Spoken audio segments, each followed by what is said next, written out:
away we go. Thursday edition of the show. All across America on SportsMap Radio. All over the world on the SportsMap Radio app. It's good to have you with us. I don't know why the scoreboard isn't, the ticker on the bottom of the video feed is just not there. I have no idea why. It has gone bye-bye. I have no explanation as to why. It's odd. We got a great game in Philadelphia. Boy, oh boy. If the Philadelphia 76ers do not win this game, I think they may have lost their chance to win the series. I really do. Because they had Boston on the ropes. Jason Tatum couldn't buy a bucket for 45 minutes of this game, 44 minutes of this game, till he hit a couple of back-to-back threes. And now all of a sudden Boston is just a couple of minutes away, a minute and a half away from sending this back to Boston for a Game 7. And you missed out. I mean, that's it. You lost your chance if you're the Philadelphia 76ers. You're telling me Philadelphia's already won, twice in Philadelphia's already won a couple of times in Boston. You're telling me they're going to win 3 games on the road in this series? Now, look, I mean, that could very well happen, but I think more likely than not, or less likely, more likely than not, they're going to lose this. They're going to lose this series. This was their chance. And I got to be honest, I don't have a rooting interest. In fact, if the Knicks were to make it to the Eastern Conference Finals, I would rather they play Boston because I think Boston is a better matchup for the Knicks if they somehow get there. And my only rooting interest is the Knicks. Cheers, by the way. But now you're talking about a situation where Philadelphia is in a world of trouble trying to win a Game 7 in Boston. Everything goes against you in a Game 7. The officials are against you. The crowd's against you. It's so hard to win a Game 7 on the road. And it's not to say that it can't be done. It's not to say Philadelphia doesn't have the horses to do it. But everything was right there for them tonight. And barring an epic collapse here in the final minute 20 of this game, Boston's going to get this thing back to their home court for a Game 7. And again, crazy. Oh, boy, James Harden just went down. I don't know what that was. James Harden just went down. I don't know if he was fouled, if he got hurt, somebody got tripped up. Who knows? But this game's just about on ice. Celtics are going to send it back to Boston for a Game 7. All right, put that aside for a second while they wrap things up in Philadelphia. Happy schedule release day, everybody. Have you celebrated? Did you? Yes. Did you bust out a cake? Knock a couple beers back? Football. Now we got games to look forward to. We know when they're going to be played. I have in front of my hot little hands, is my dog. Even my dog's excited. He's doing a dance over here. Even as we sit here and watch NBA playoff basketball, do you know what I have in front of me right now? I have in front of me the schedule of the defending world champion Kansas City Chiefs. Can you smell it? That smell of fresh grass in the air. Fall, the leaves changing. The hint of that crisp air that you get in the fall and spring in so many, the fall and winter in so many parts of the country. It feels like football today with the announcement of the schedule release. Now, I got to tell you, I know they got to play him at some point in the season, but why on earth are the Kansas City Chiefs opening up with the Detroit Lions? I have no idea. Boy, you want to talk about trying to put the pressure on Detroit and put them on a pedestal and try to sell to the whole NFL world that the Detroit Lions are finally here. How do you do that? You put them on Thursday Night Football to start the NFL season against the defending world champions. Feed them to the Wolves. There you go. I would have said feed them to the Lions, but then you'd be feeding the Lions to the Lions. That would be kind of weird, so I can't really say that. Lions and Chiefs? Are you trying to get me excited, or are you just trying to force the Lions down my throat? Mind you, the Lions did not make the playoffs last year. Mind you, they were a slightly better than mediocre football team by record in a mediocre division. And I'm supposed to get excited for week 1 because you're giving me the Lions and the Chiefs? Oy vey, man. There were a lot of teams. I mean, Kansas City. I mean, you could have just flip-flopped it. Put them against the Jaguars in week 1.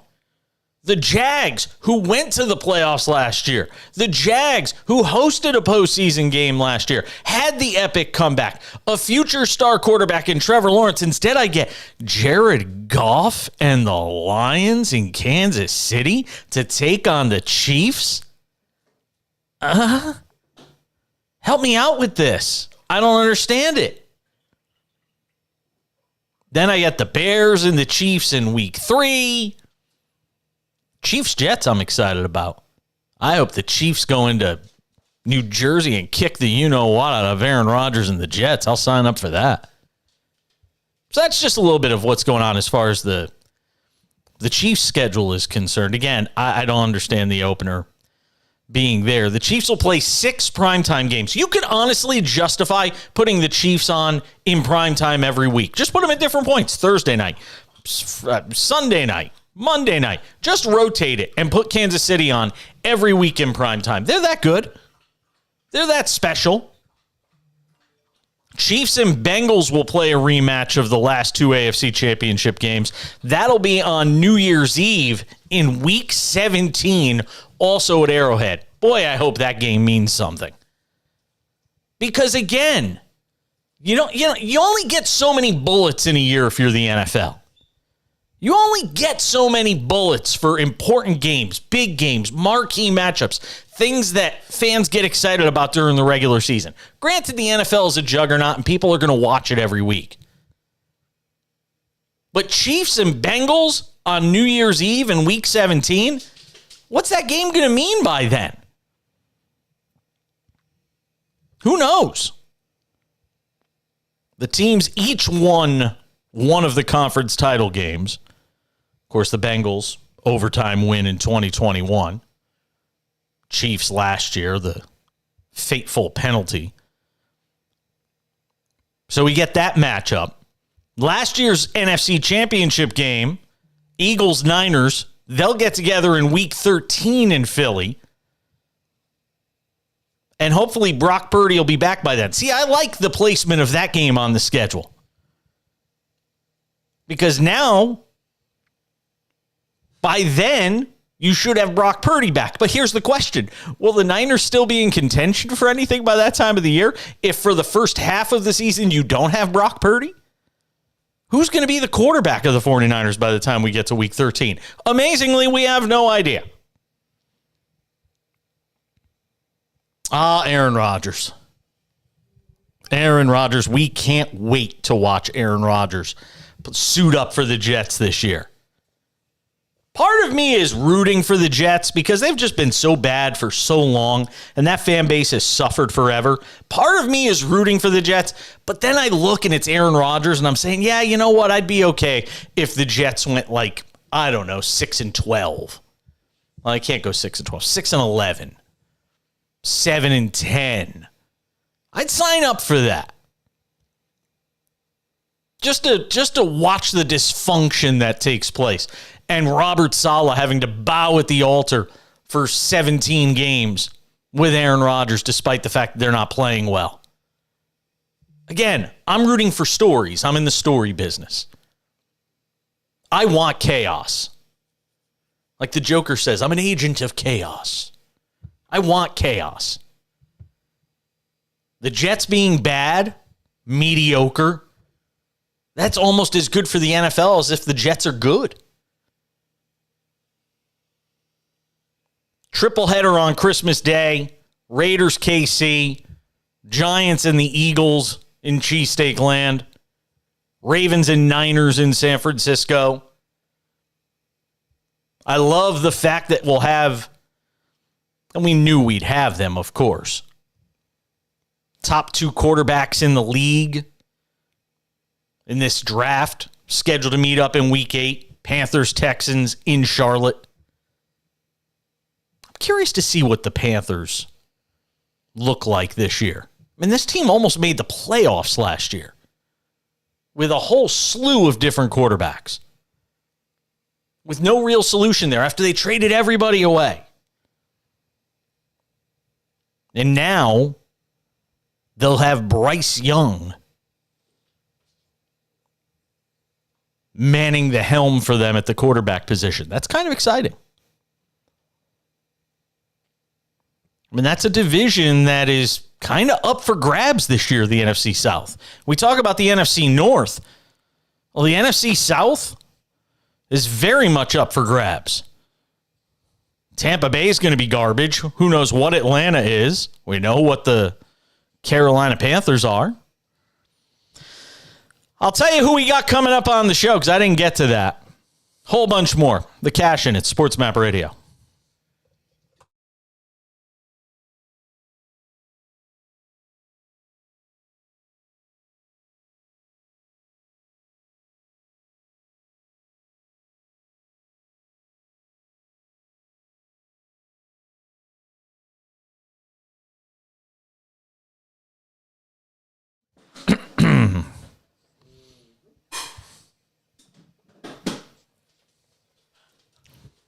The what?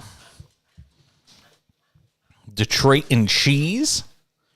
Oh, Chiefs? No, I don't like that as an opener at all. What? Why?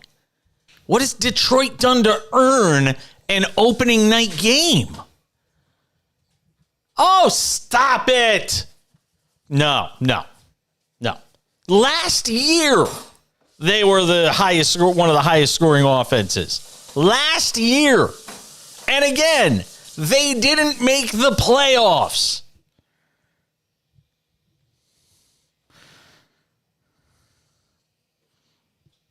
It's a bad matchup.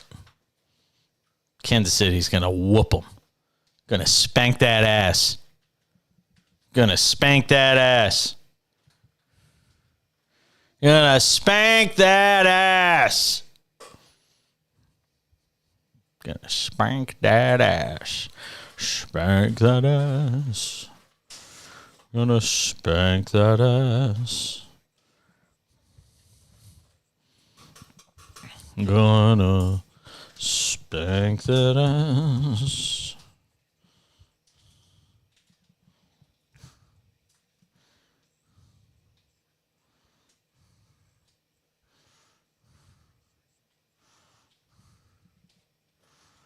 Huh. So my scoreboard is not working. Well, that is not good.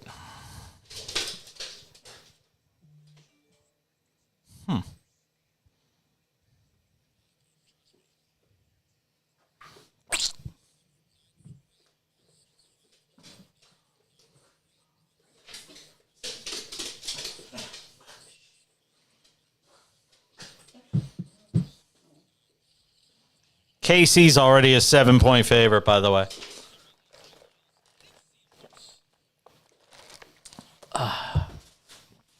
No, I don't think that. Look, it's all guesswork. I just don't think Detroit earned it. It's not to say it may not be a good game. I just don't think they earned it. Hell yes.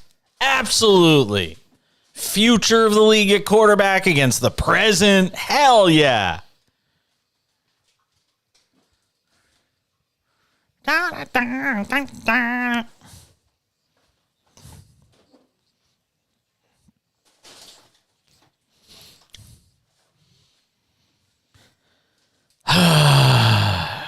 Had to give an education to Charles during the break. Come on, Charles. Charles came on as soon as we went to break because the show doesn't really end. We go to the break, and then if you're watching the show, which you have the ability to do on Twitter at the back page, we're live there, and it's free to watch. I may eventually charge people to watch, but right now it's free to watch. You can watch the show live on Twitter at the back page. You could also watch it on Twitch, Jason Page 77. You can watch it on YouTube. Just look for the Cash In with Jason Page, and it'll come up. But as soon as we went to break, Charles said, "What, you don't like the Chiefs and the Lions on opening night?" No. And look, let me be fair. I mean, I was joking around with Charles in the break saying that the Kansas City Chiefs are going to spank that Adams apple. That's what I was saying. And while that is possible, who the hell knows on this night? It may wind up being a good game, but to me, you earn opening night in the NFL. You earn that opportunity to be on the biggest stage, first game of the year. Everybody's fired up. Everybody's ready to go. You earn that. What have the Lions as an organization done over the last 15 years even? I mean, what have they done to earn the opportunity to play on opening night? And the answer is simple. Absolutely nothing.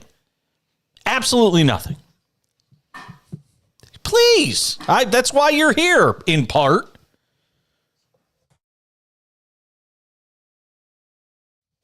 Mm-hmm.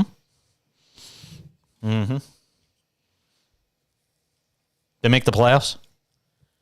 Okay. I'm just checking. Okay.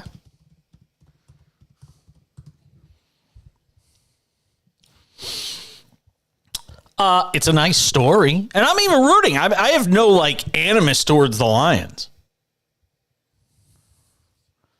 No. That's fine. But I'm looking right now at the past openers. Bills-Rams made tons of sense last year. Cowboy in Tampa. Why doesn't Cowboys in Tampa? Yeah, but see, here's the thing. They're America's team. They are. Listen, I know you're in Houston. And you got the little brother thing going on because Dallas is the best football team in the state of Texas. I get all that. I appreciate that. I absolutely do. But Dallas is an enormous draw on opening night.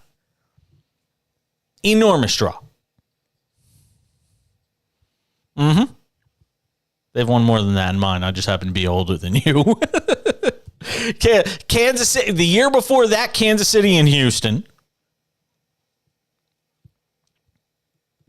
Packers and Bears the year before that. Falcons and Lions the year before that. Chiefs and Patriots, that was easy the year before that. I mean, I look at all these matchups and I was geeked up. I was excited. I have zero excitement for Lions and Chiefs. I'll watch because it's my job and I'll probably be on the air that night. But it just does not excite me whatsoever. Yes. Oh, yes.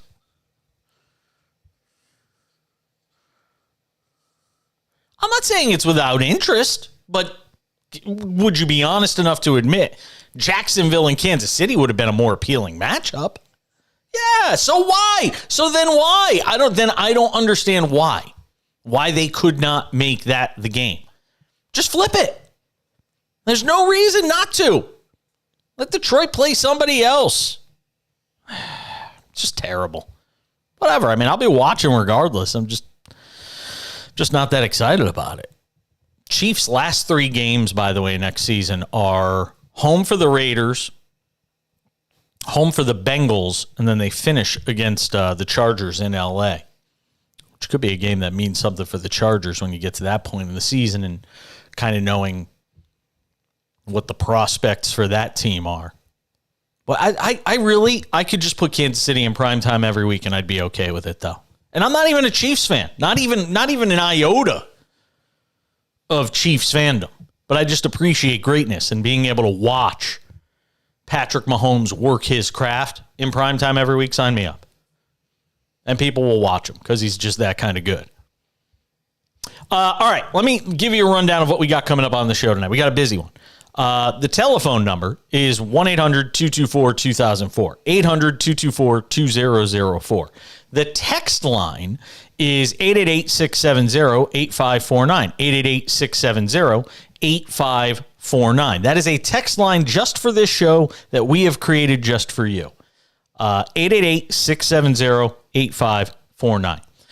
We've got 3 different guests joining us on the show tonight. Our 2-for-1 will have 2 guests coming up in 9 minutes. We try to be precise here. Dennis Bernstein, SiriusXM NHL Radio, thefourthperiod.com with thoughts on the NHL. And there is big news coming out of the NHL tonight. And I'm not even just talking about playoff hockey, which we could always talk about. Carolina finishing off the Devils, whose Stanley Cup was apparently beating the New York Rangers in the opening round of the playoffs because they just stopped playing after that. And Dallas now with a 2-0 lead late first period at home against the Kraken of Seattle. So there's obviously that to talk about. But what I really want to talk about is some of the other big news from the NHL tonight, namely a big suspension being handed down tonight as a result of actions in the Vegas Golden Knights Edmonton Oilers game last night. We'll get into that. Ryan Reynolds was trying to buy the Ottawa Senators. It's not going to happen. His bid to buy the team will not proceed, we have learned tonight. So we'll get into that. All the hockey that you could possibly stomach coming up with our friend Dennis Bernstein, thefourthperiod.com, SiriusXM NHL Radio. Then, coming up in about 23 minutes, again, we like to be precise, our friend Jason Cole will stop by the show, who does a great job with Outkick.com, their senior NFL writer. He is a Hall of Fame selector. We will talk with him about schedule release night, because that's what we do. We just get excited about a bunch of teams' names on a piece of paper and saying what days they're going to be playing. I also want to ask him about this story involving the Patriots and Tom Brady. No, he's not coming back to play for them. But I do think it's kind of funny, this story about the Patriots and Tom Brady. I'll talk about that with Jason Cole when he joins us coming up in a few minutes. So Phoenix leads Denver 9-8 in the early going in Phoenix, with the Suns trying to force a Game 7 in this best-of-7 Western Conference semifinal series. And we learned tonight, shortly before we came on the air, as a lot of people did, I didn't have any top-secret information or anything like that, DeAndre Ayton out with a rib cartilage injury, something like that. He can't breathe that well running up and down the floor. So DeAndre Ayton is not playing tonight for the Phoenix Suns, which means they're without 2/5 of their starting lineup. No Chris Paul, no DeAndre Ayton. And boy, if you're Denver, you'd better finish this thing tonight. You've got to get through this game tonight if you're Denver and get this thing over with. I mean, you have to be able to beat the Suns without and I get it. As long as Booker and Durant are out there, the Suns are going to have a chance. But at the end of the day, you're a healthy Nuggets team. You've got to find a way to put this baby to bed tonight. It's rest. It's, letting Phoenix think they have a shot. Maybe Chris Paul can play in a Game 7. I don't know if Ayton's going to be able to, because they're saying the kind of injury he has is something that usually takes a couple of weeks to recover from. So it's going to be tough sledding as they show Ayton on the bench with his teammates. Phoenix on top of Denver, 14-13, 7:10 to go in the first. I will try to find a live betting opportunity tonight.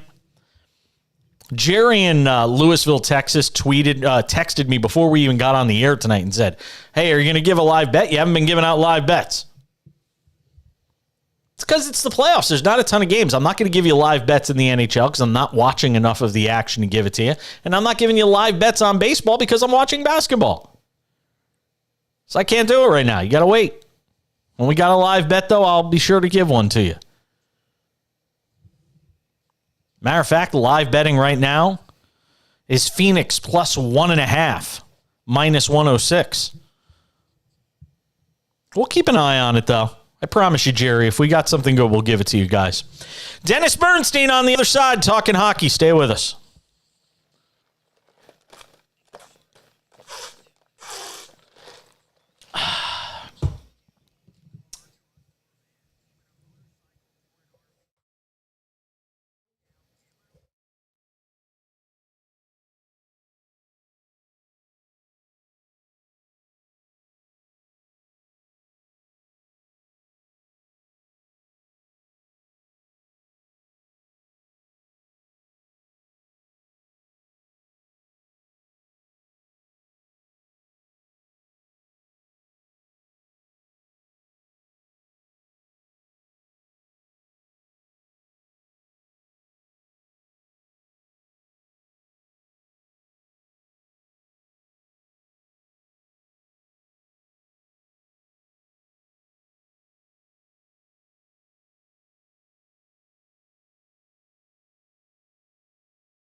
I yelled at my dog, and he is very upset with me right now.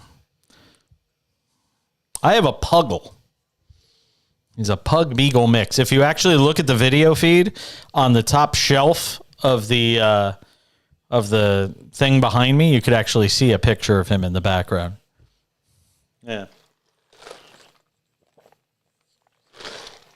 Yeah.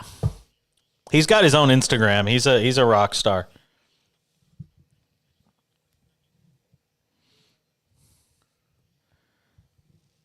Well, what do you want? Like a Rottweiler or a pit bull? What?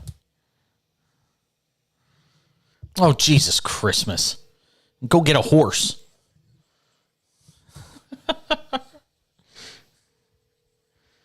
Hold on, Dennis. 1 second, Dennis.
Wow. Would I what? I would like my money back. No, don't run it back. There are no redos. It's live radio. This is not the Diehards with Anthony Pepe. I am not Anthony Pepe. I will never be Anthony Pepe.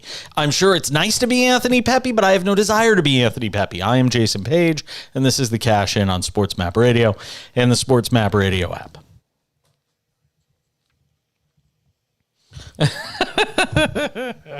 It's just third time that this has happened in 8 months.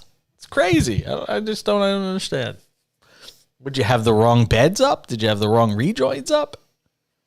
How does this happen? You know what?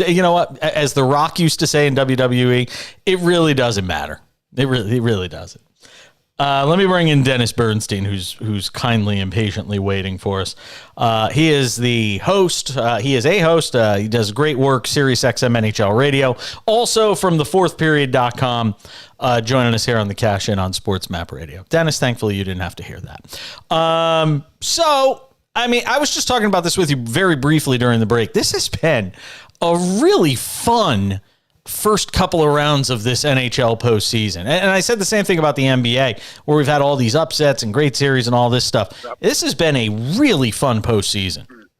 Yeah, there's been a lot of parity. Now we got fights and suspensions coming out of the Vegas-Edmonton game. It's been really enjoyable. You saw Carolina tonight close out the Devils in 5. But it has been because there's not much to separate these teams. So other than maybe the Leafs, because I doubt they'll come back from a 0-3 hole, you can make the case for the other 6 teams that remain in the tournament to win the cup. What the hell happened to the Devils? I mean, did they just was it so much winning that series against the Rangers?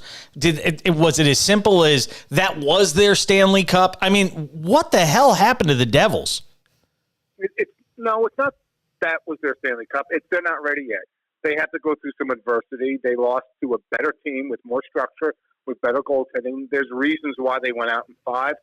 I think the first game coming off that 7-game emotional win over the Rangers might have cost them. But as the series went on, they played well in one game. And you can't do that against Carolina. Again, you saw it tonight. Devils had their chances. They just weren't good enough. So I think it's a great lesson learned for this team. I don't think anybody expected them to go that deep given the level of competition. The fact that they beat the Rangers, yeah, they can hang their hat on that. But as they go forward, they'll learn lessons from this Carolina series because they just got smothered in 4 out of the 5 games. All right, let's shift gears to the Western Conference here for a moment. The suspension tonight, sure. Darnell Nurse, Alex Pietrangelo, both being suspended for Game 5 of their Western Conference semifinal series here. First of all, talk about the Pietrangelo suspension, that vicious slash late in the game. Give me some sense. Did you think there was ever a chance he wouldn't get suspended for that, given the gravity and given what it's going to mean in such a tight series? No, given the optics, and that was not a hockey play, Jason. And it was Leon Draisaitl, who was, I think, the leading scorer in the playoffs right now. You can't have that play in the game. It's too dangerous. Some people think it wasn't enough of a suspension, but Leon wound up not being hurt too badly. I didn't think it would be justified. You can't have that type of play against the star player in the Stanley Cup playoffs. You just can't, because then if you just fine them, then people say, "Oh, $5,000, I make $2 million. Hey, let me go slash Connor McDavid in the next game." So it was the right call. I know people don't say it right, but I think given the fact that he did get he got a game misconduct, I'm comfortable with that. And then on the other side, it's by the rules. Darnell Nurse instigated a fight in the last 5 minutes of the game, and that's an automatic suspension. And the NHL decided to uphold that rule. And so now you have both guys out. I think you'll argue that probably Pietrangelo is a better defenseman, Jay, so it might hurt Vegas a little bit more. But I think it's an even swap, and it's not fixed against one team or the other. And people complain about the refs and Department of Player Safety. There's nothing untoward about what happened. These are two guys that broke the rules, and now they're going to sit out in Game 5 and hurt both their teams tomorrow night. Break down what you've seen through the first 4 games of that series, Dennis. Well, here's the thing, Jay. There's no momentum between games, right, from game to game. There is clearly momentum inside of games in this series. You've seen it where teams go off on a run Last night it was, Edmonton jumping on Vegas in the game they had to win. That was their game 7. Like, it wasn't a game that they must win, Edmonton, but they couldn't lose it. They couldn't go back to Vegas down 3-1. And you saw it in the games that Vegas won. They just got on a roll, and you see it in a lot of these series where from game to game it doesn't matter, but there are swings in games that, given the fact that these teams are so close together, that's the stunning part for me, Jay, is that you see these teams go on runs with 3 or 4 goals in a row. So I expected this series to be long. I still like Vegas in 6. So I'm not shocked that after 4 games going into tomorrow night, it's 2-2 between Edmonton and Vegas. Seattle and Dallas, obviously going on as we speak, but give me some sense, and we've talked about Seattle and have been trying to figure them out, and it's the first time we've seen them in the postseason. So now that you've gotten a sense of what this team actually looks like in the playoffs, regardless of what happens tonight in Dallas, talk a little bit about where this series is right now. Well, I picked Dallas in 6 in this series. And they're just pound for pound the better roster. Like, you go down the roster, and that's why Seattle's so successful, because they can go player 1 to player 20 and get the same effort. They've bought into the Dave Haxtell system. They're a tenacious team. They're quick. They're probably a little bit faster than Dallas. But the talent is there. And, Jared McCann, who was their 40-goal scorer, and the guy's been a 10-goal scorer throughout his career. He comes into Seattle, second year, gets 40 goals. He's been injured. He's just coming back from injury, so he's not the scoring threat he was in the regular season, but I'm not shocked at this outcome. I expect, and Dallas is up 2-0 tonight. I expect to close out the series. I think to close it out in Seattle in Game 6. But Seattle at all is very, very well, because it's a brand new building. It's a really well-run organization. Ronnie Francis knows what he's doing. It's a decent place to live. I'm not a huge fan of Seattle, but it'll be an attractive area for a franchise for some free agent stuff. So it's a great second year. You can kind of draw a parallel, Jason, between the second year for Seattle and the first year for Vegas. Yeah, absolutely. Yeah, right? Yeah, no, you absolutely can. You absolutely can. And I'll also give you another idea about Washington State. No state income tax. Yep, sure. And that's it's a really well organization. The fans are intense. I've been in that building. It's a beautiful building. So, yeah, it augurs well. I don't think they'll get out of this round, but looking towards the future, yeah, they're going to be a contender for the Pacific Division title next season. How do you explain Florida? I mean, how do we go through an entire regular season and this team barely gets into the playoffs, and now here they are 1 win away from the Eastern Conference Finals? Jay, people go back to Game 5 in Boston when Marchand's coming down on a breakaway with 2 seconds left in regulation. If he nails that shot, they're eliminated. So you can go back before that. In Game 80, the Penguins played the Blackhawks, who was the 3rd worst team who wound up getting Connor Bedard at Game 80. If Pittsburgh wins that game, Florida's out of the playoffs. And now they're 1 game away from getting – if they get on it here, here's the team I'll draw the parallel to, a team that I covered in 2012, the LA Kings that won. They finished 8th. They got hot in the playoffs. They're a playoff-driven team. And what did they have? They had a goaltender in Quick. These guys got Bobrovsky. They had a center in Kopitar. They had Barkov. And they had a really physical player who's a primetime player in Kachuk. Kings had Dustin Brown. That's the type of team. It's more built for the playoffs. Goaltending, size, physicality. And it's the one thing that Toronto does not like is physicality. So it's really hard to explain. This team went on, a 6-game winning streak at the most opportune time. But they have the components of a playoff team. So am I shocked they're up 3-1? Yeah. Do I think they're going to blow a 3-0 lead to Toronto? I don't. I think they'll probably – Toronto plays so bad at home, Jason. Like that's my biggest concern. I'm a Leafs fan. Is that they're going home to play Game 5. If they stayed in Florida to play the rest of the series, I might give them a puncher's chance. But it's right time, right place. A team that's finally bought in to the system that Paul Maurice put in Florida. And it's been a great story so far. I've literally got 30 seconds and no more than that. Yeah. Ryan Reynolds' bid for the Senators not going forward. Does it surprise you? No, it didn't surprise me. He's Deadpool. So they wanted more time. They have other suitors, right? And they wanted more time to talk about their offer and the real estate and stuff. It's a complicated transaction, Jay. So when these offers fall by the wayside or people come out of the bidding, it's not surprising because it's not just a hockey team. There's a lot of real estate involved in that deal in Ottawa. So I'm not surprised that the Reynolds group bowed out. But there are other groups that are interested in buying this team. That is Dennis Bernstein. Check him out, thefourthperiod.com. He does a terrific job on the NHL, Sirius XM NHL radio as well. Thank you, my friend. Have yourself a great night. Enjoy the rest of the week. Thanks for the time, Jay. Always great talking hockey with you. I love Dennis Bernstein giving us some time on the show tonight. You had to suspend Peter Angelo. And Dennis summed it up great. It's not a hockey play. He just took a hack across the guy's forearm. We're coming back with Jason Cole.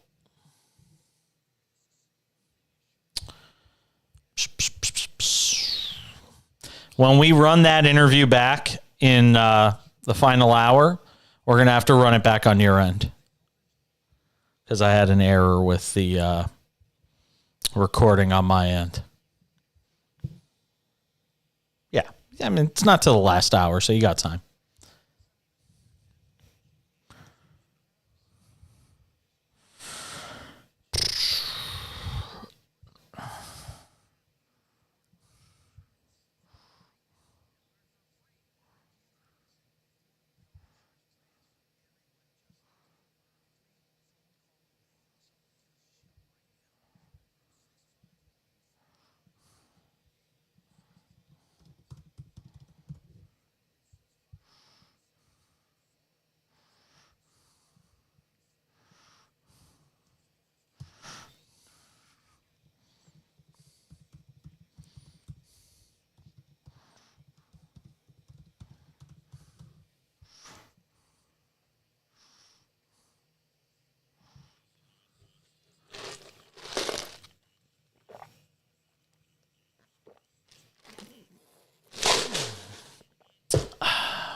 I'll be able to do the Jason Cole in the final hour on my side. It's just the Dennis Bernstein interview. I didn't start recording until we were like 30 seconds in. My bad. I was distracted by the fact that I had become Anthony Pepe.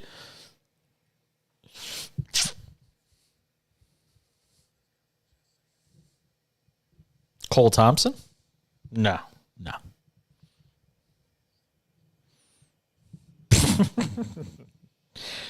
So it's radio's subjective, though. You can put 10 people in a room. 5 will love it, 5 will hate, a particular show, and the reasons aren't even always logical. Or even just voices. If I put 10 people in a room and had them listen to me, they'd say they like my voice, some would say they hate my voice.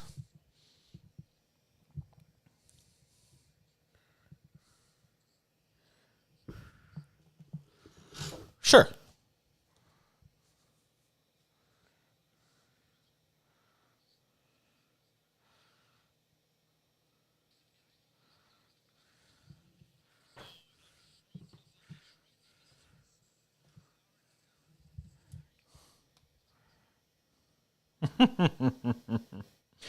Let me get Jason Cole on the line.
Round of applause for producer engineer Charles Carter. He got the right rejoin.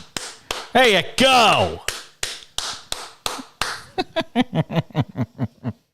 You're not. Yeah, I am. I'm absolutely a jerk. I am absolutely. They always say in radio, don't call out your mistakes, but it's not my mistake. It was yours. So I'm glad to call it out. It is schedule release day in the NFL. Yep. I was all excited. I was all jacked up to talk about it tonight. And then I look at the schedule, and what do I get for opening night? The Chiefs, yes, at home, Super Bowl champion. And they're playing the Lions? Are you kidding me? I'm supposed to get excited for that game? Give me Jason Cole, Outkick.com senior NFL writer. He's a Hall of Fame selector. He's also the author of the newly released book, Shut Up, Your Kid Is Not That Great, with the introduction from Tom Brady Sr. from Simon & Schuster Books. Go check it out. It's on Amazon, wherever you get your books. There it is on the screen for you guys. You can see it. It is an adorable cover with some child that is being exploited and Jason Cole's name under it. I'm kidding, Jason. The child was not exploited. Well, I mean, it might have been, but it's not really my problem. Can you explain to me? Wait, yeah, go ahead. Go ahead. Right. Look, the kid made some money off that photo. Who's being exploited? Me or that child? Really depends. Are you gonna tell us how much you made for the book? Then we can find out if you were exploited. I didn't make a lot of money. I had a great time. It was not a complicated. It was a labor of love. Yeah. It was a labor of love and fun to do, and not all of that kind of stuff. And you should be jacked about Detroit KC on opening night. Why? Because Detroit's going to be fun. I mean, Detroit's going to run the ball, and they're probably going to give, based on history, on knowing the Chiefs the way I do and how they get ready defensively. I don't think they're necessarily going to be ready for that game because Dan Campbell's going to have the Lions jacked up to prove something. And they are a tough running team. Okay. They like to live, by pounding people. And I don't think the Chiefs are going to be really sharp defensively in that game. No, I think it's going to be a lot. There's a potential that game could be played in the 30s, like 35, 31, 38, 35, something really, really fun. But the Lions aren't bad. Like, they're a pretty good team, and they're on the come, and they've got, the pass rusher that they picked up in the draft this year to go along with Hutchinson from last year. I mean, I like that matchup better than you do. Here's the problem. I don't disagree with anything you just said. And in fact, our producer engineer on the show, Charles Carter, actually brought up some of the points that you brought up. So see, Charles, you're almost capable of being a guest on a show. But here's the problem. You earn this game. You earn your way into opening night. What have the Lions done to earn it? No. One team earns its right. The other one tends to be a patsy, okay? Because this is the game that is closest to a college atmosphere that the NFL has, all right? And I say that in terms of a home game, it's the only game being played, everybody's attention on it. It is like a bowl game in some ways, but it's very much favored toward the home team, which is why the home team does inordinately well in these Thursday night openers historically, right? Especially the better team, okay, that's coming off of a championship. So, to be quite frank, one team earns its way in. The other one, okay, if they can find a really good team to work it out, sure, they might do that. But they're not doing Bengals Chiefs on opening week. That there's no way that the networks, aren't saying, no, we want that game. Give me Jacksonville. You give me Jacksonville in week 2. Give me Jacksonville in week 1.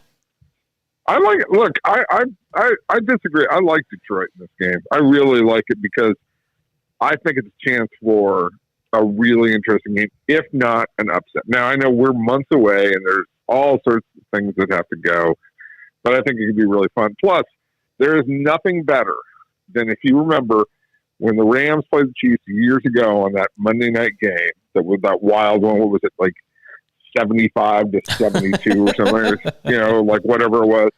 100 points, over 100 points scored combined between the Rams and the Chiefs. And you remember that was when Jared Goff was playing for the Rams, right? And remember that moment in the middle of that game where Andy Reid completely ripped Jared Goff when he went over to try and talk to the refs in front of Andy Reid. Yes. And Andy Reid just said, get away from here. And he, Andy doesn't swear, but you can see that it was the closest that Mormon Andy was ever going to get to swearing. So it was awesome. And I want that clip played throughout that game. What else jumps out to you in the schedule when you kind of take a gander at it? You probably haven't had a chance to look at every single game, but what sort of jumps out? I haven't looked at every single week, but there are a couple of things that I was looking at. Obviously, the Monday night opener with the Jets, Bills Jets is pretty awesome, right? In New York, 9/11. Important, meaningful game. Aaron Rodgers debuted. Like that's pretty spectacular game. Monday Night Football should be loving that. I thought the other one was, Miami at the Chargers. That's Tua and Herbert. There's a lot of people in Miami who are kind of sore about that because they believe all these, years later they picked the wrong guy. So I think there's a fair amount of pressure on Tua to perform right out of the gate in that game. And there was, there is, the overseas games, the Germany, London games, usually aren't great matchups. This year, the game at Tottenham is really cool. Jacksonville against Buffalo. Like, that's an important game. Yeah. That's a game with seeding, playoff implications, great matchup, young quarterbacks, all that kind of stuff. Like that, to me, is a really cool highlight game.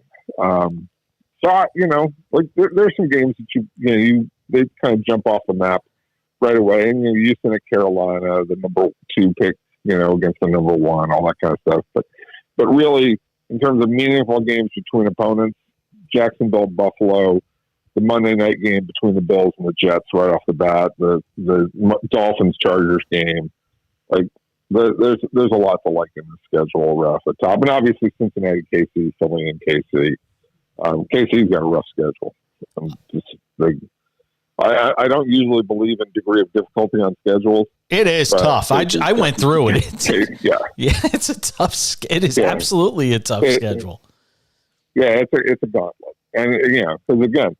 Detroit in opening week, a lot of people are like, Detroit, no, Detroit's a real team. But they're really, I'm not saying that they're a great team, but they are a load in that they have playoff aspirations and they play a different brand of football than most teams because they have so heavy run and so much power. Talking with Jason Cole, Outkick.com, senior NFL writer. I got literally about 30 or 45 seconds here by the time I finish asking the question. I look at the AFC East, and that everybody in that division, it feels like, has a tough schedule to run through this year. But in particular, Buffalo's really up against it, and they're the favorites to win the division. And I understand why, given the talent on that team and who the starting quarterback is. But if there's a team that could potentially be disappointing this year, is it Buffalo? Well, I thought they were disappointing last year because they started out so strong last year. It's even a tougher schedule this year, though. Right, but they played like they were shot out of a cannon in the first month. Everybody's like, "Oh my God, anoint them, crown them." I'm like, let's wait a second. And they returned to earth, and they had, they weren't great. And so I think this is a team that believes they should have been in a Super Bowl 2 years ago. Believed for the first month that they were on their way to the Super Bowl last year, and just didn't take care of business. And they're going to be under a lot of stress and strain to take care of business this year. And I hope that Sean McDermott is ready, has his team mentally ready for the season, because I thought they were too ready too early last year. Jason Cole, Outkick.com, senior NFL writer, the author of the newly released book, Shut Up, Your Kid Is Not That Great, available on... Exploiting children everywhere. Page 92 reads, Shut Up, Your Kid's Not the Next Kardashian. Page 93 reads, Shut Up, Your Kid's Not the Next Albert Einstein. That's all you need to know about how great this book is. It is. It's fabulous. Jason, I always appreciate it, my friend. We'll talk soon. Anytime. Be good. We're coming back. Another hour of the cash in right around the corner. NBA post-game reaction from the Celtics and 76ers. Update on the Suns and the Nuggets, too. Come on back.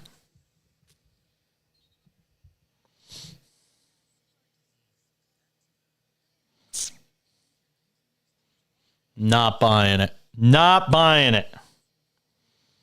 Should not be the opening game.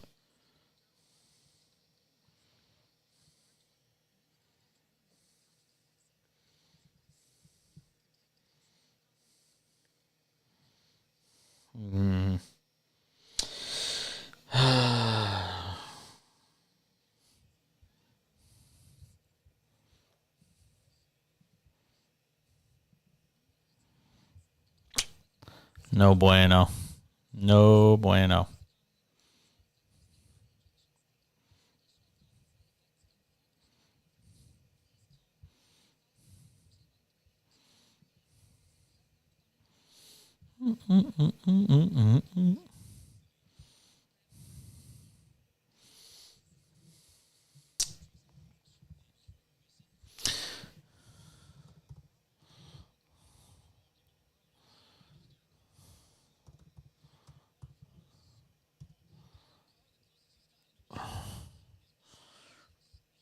There's Doc.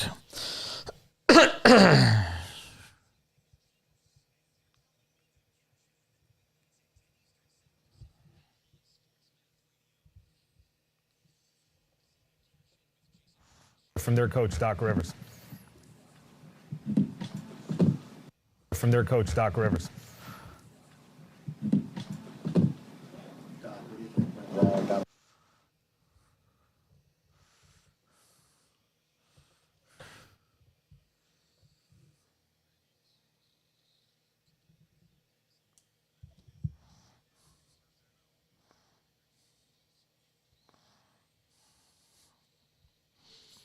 Yankees got their friggin' you-know-what's kicked in tonight. 8-2.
Another hour of the show starts right now on SportsMap Radio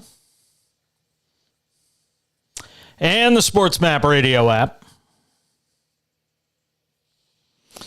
Well, I'll allow Jason Cole's book to stay displayed on our backdrop here on the show, even though he disagrees with me about opening night in the NFL. We allow dissenting opinions on this show. I'm sorry. Could have put Jacksonville in that game. Matter of fact, the NFL release thing was accompanied by a story on ESPN in which it actually says that Kansas City, among the other teams that could have been selected to play the Chiefs in Arrowhead Stadium for this game were the Chargers, the Bills, or the Eagles. And you give me Detroit?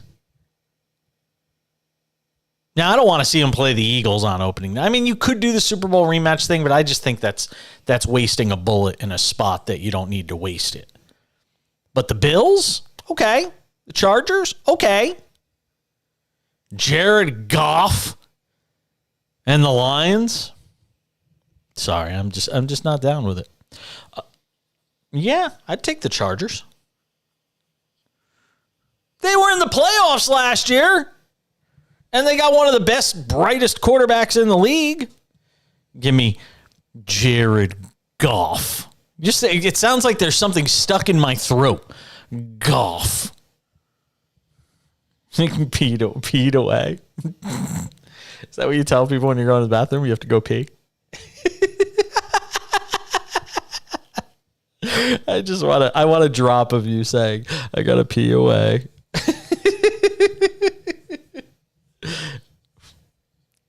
Yeah, just pee it away. Denver leads Phoenix 54-38. Boy, the Suns have not shown up tonight. But look, they're playing without 2/5 of their starting lineup, so you can't be shocked at what's going on here. 7:10 to go in the second quarter. Denver's already put up 54 points in this game. Boy, it's going to be a long off season for Phoenix trying to figure out what the hell they do and where they go from here. All right, post-game reaction. Coming up in 13 minutes, we'll be joined by Nick Ferguson. We don't usually do guests at the 15 minutes past the hour spot, but Nick had a special request, so we do that for our special guests of the show and our friends of the program, like Nick Ferguson, the former NFL safety. We'll talk with him about the Broncos schedule, which came out tonight, and get his thoughts on the schedule release around the NFL. That's coming up at 15 minutes past the hour. In the meantime, let's hear from the combatants in tonight's game, at least the head coaches of the 76ers and the Celtics.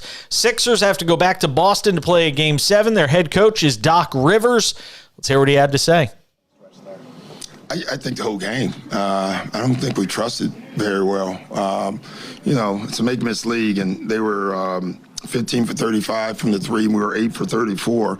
I would say we had a lot of wide-open threes. We didn't make them. I didn't like how we played overall offensively, though. Down the stretch, got to play for your big fella more. Didn't think the ball went there. So I have to watch the film, but I just didn't think we had a game of great trust tonight. I thought our guys all wanted to win. They played that way, and sometimes I think that gets in your way, and I thought that happened tonight. After Tatum started so poorly shooting the ball, what got him free? Just Tatum. I mean, he had the same attempts in the first half. He didn't make them, made some tough shots. He shook us loose a couple of times.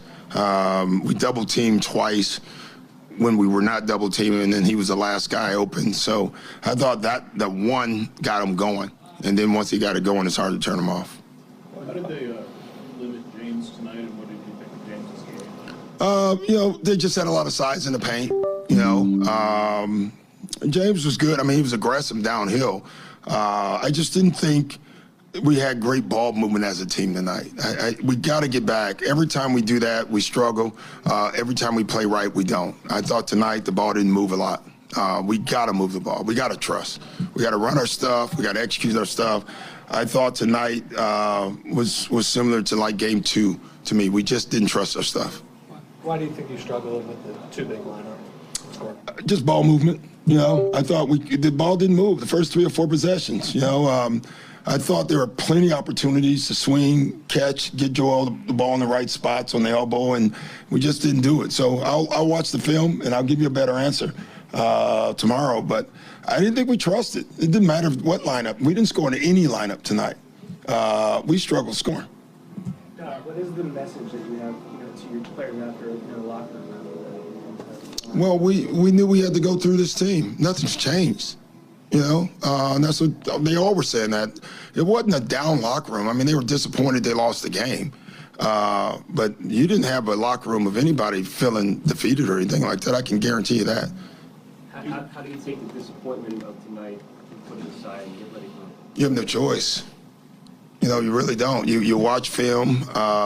You find areas where you can improve, things that we didn't do. I thought we had a lot of self-inflicted wounds tonight. I think those are easy to fix. You get them ready, and you can win there. We've done that, just like they've won here. I was about to say you won there twice, so I mean, you obviously got to feel confidence heading into this game 7. We're confident, just period. We've been confident. We were confident going into tonight, but we didn't win the game, and they were confident too. It's 2 teams trying to win, right? And so. Doc, do you think fatigue played a role in your guys' effectiveness tonight, and do you think the Yeah. extra day will help? The extra day will help everybody. It'll help them too.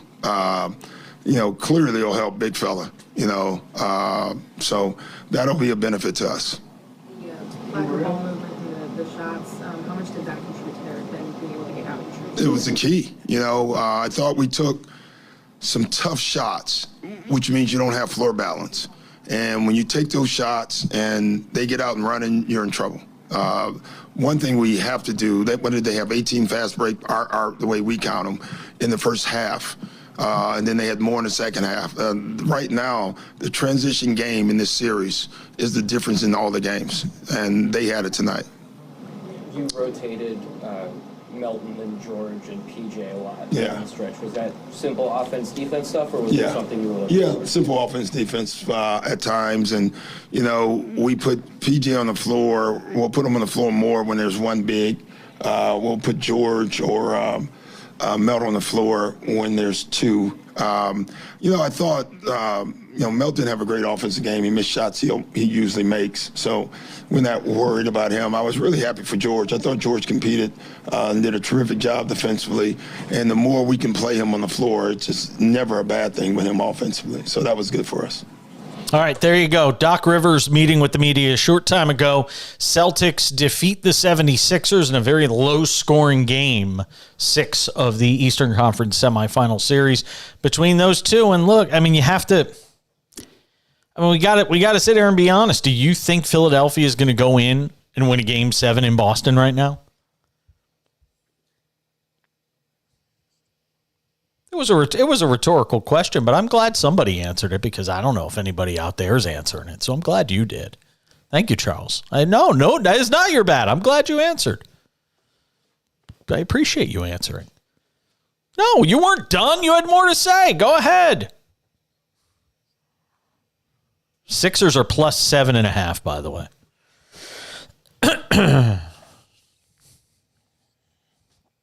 7.5. That is not a lot of respect for the 76ers going into a Game 7. I'll tell you what, he showed up late in that game. He hit a whole bunch of shots late in that game. I mean, that literally was the difference in the game. I mean, he was staring down the barrel of the longest nightmarish offseason that you could have in that town. Now, I'm from the Northeast. I know Boston sports fans. In that city, if they had lost that game tonight with him shooting a 1 for 1,000 like he was, that would have been a miserable offseason. Like, he would, who was rooting for that to happen tonight? The Bruins. Because they would have been like, man, that takes us off the front pages for a few days. Fans will direct their anger at somebody else. And he showed up late in that game. You know how many guys in that situation where you can't make a shot would just stop shooting, stop taking shots, pass it off? He wanted the ball. He still wanted to shoot. And I mean, I literally had, a monologue prepared to start the show. Just crushing Jason Tatum for one of the all-time worst performances in a closeout game. How does he recover from this? I mean, it was already done in my head because that's where it was going. And then he just decides to hit a few huge shots down the stretch and turn out the lights on the 76ers fans' chances of watching them celebrate a trip to the Eastern Conference Finals. But the way this series is gone, who the hell knows what Boston team shows up in Game 7? They didn't show up in Game 1. They didn't show up in Game 5. Who knows what they do in Game 7 at this point? They've just been... And this series for Boston has been a microcosm of their entire season. Everything tells you they should win almost every night. Everything. But then they'll go and lose to the Rockets. Which, again, it's just like this series. You watch them in Game 1 and you're like, how is this team so good? They were terrible. Nick Ferguson, former NFL safety, joins us on the other side. We'll talk NFL with him. The cashing continues on SportsMap Radio.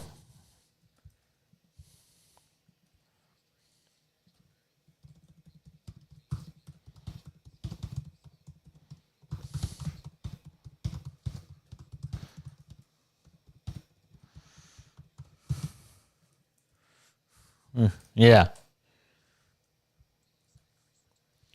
I am. Oh, my God.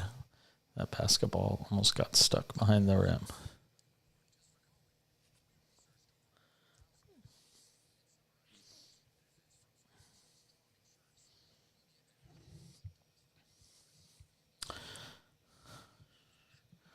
Tell you a song I'd like to have coming back from a break. Hold on. See if I can find it.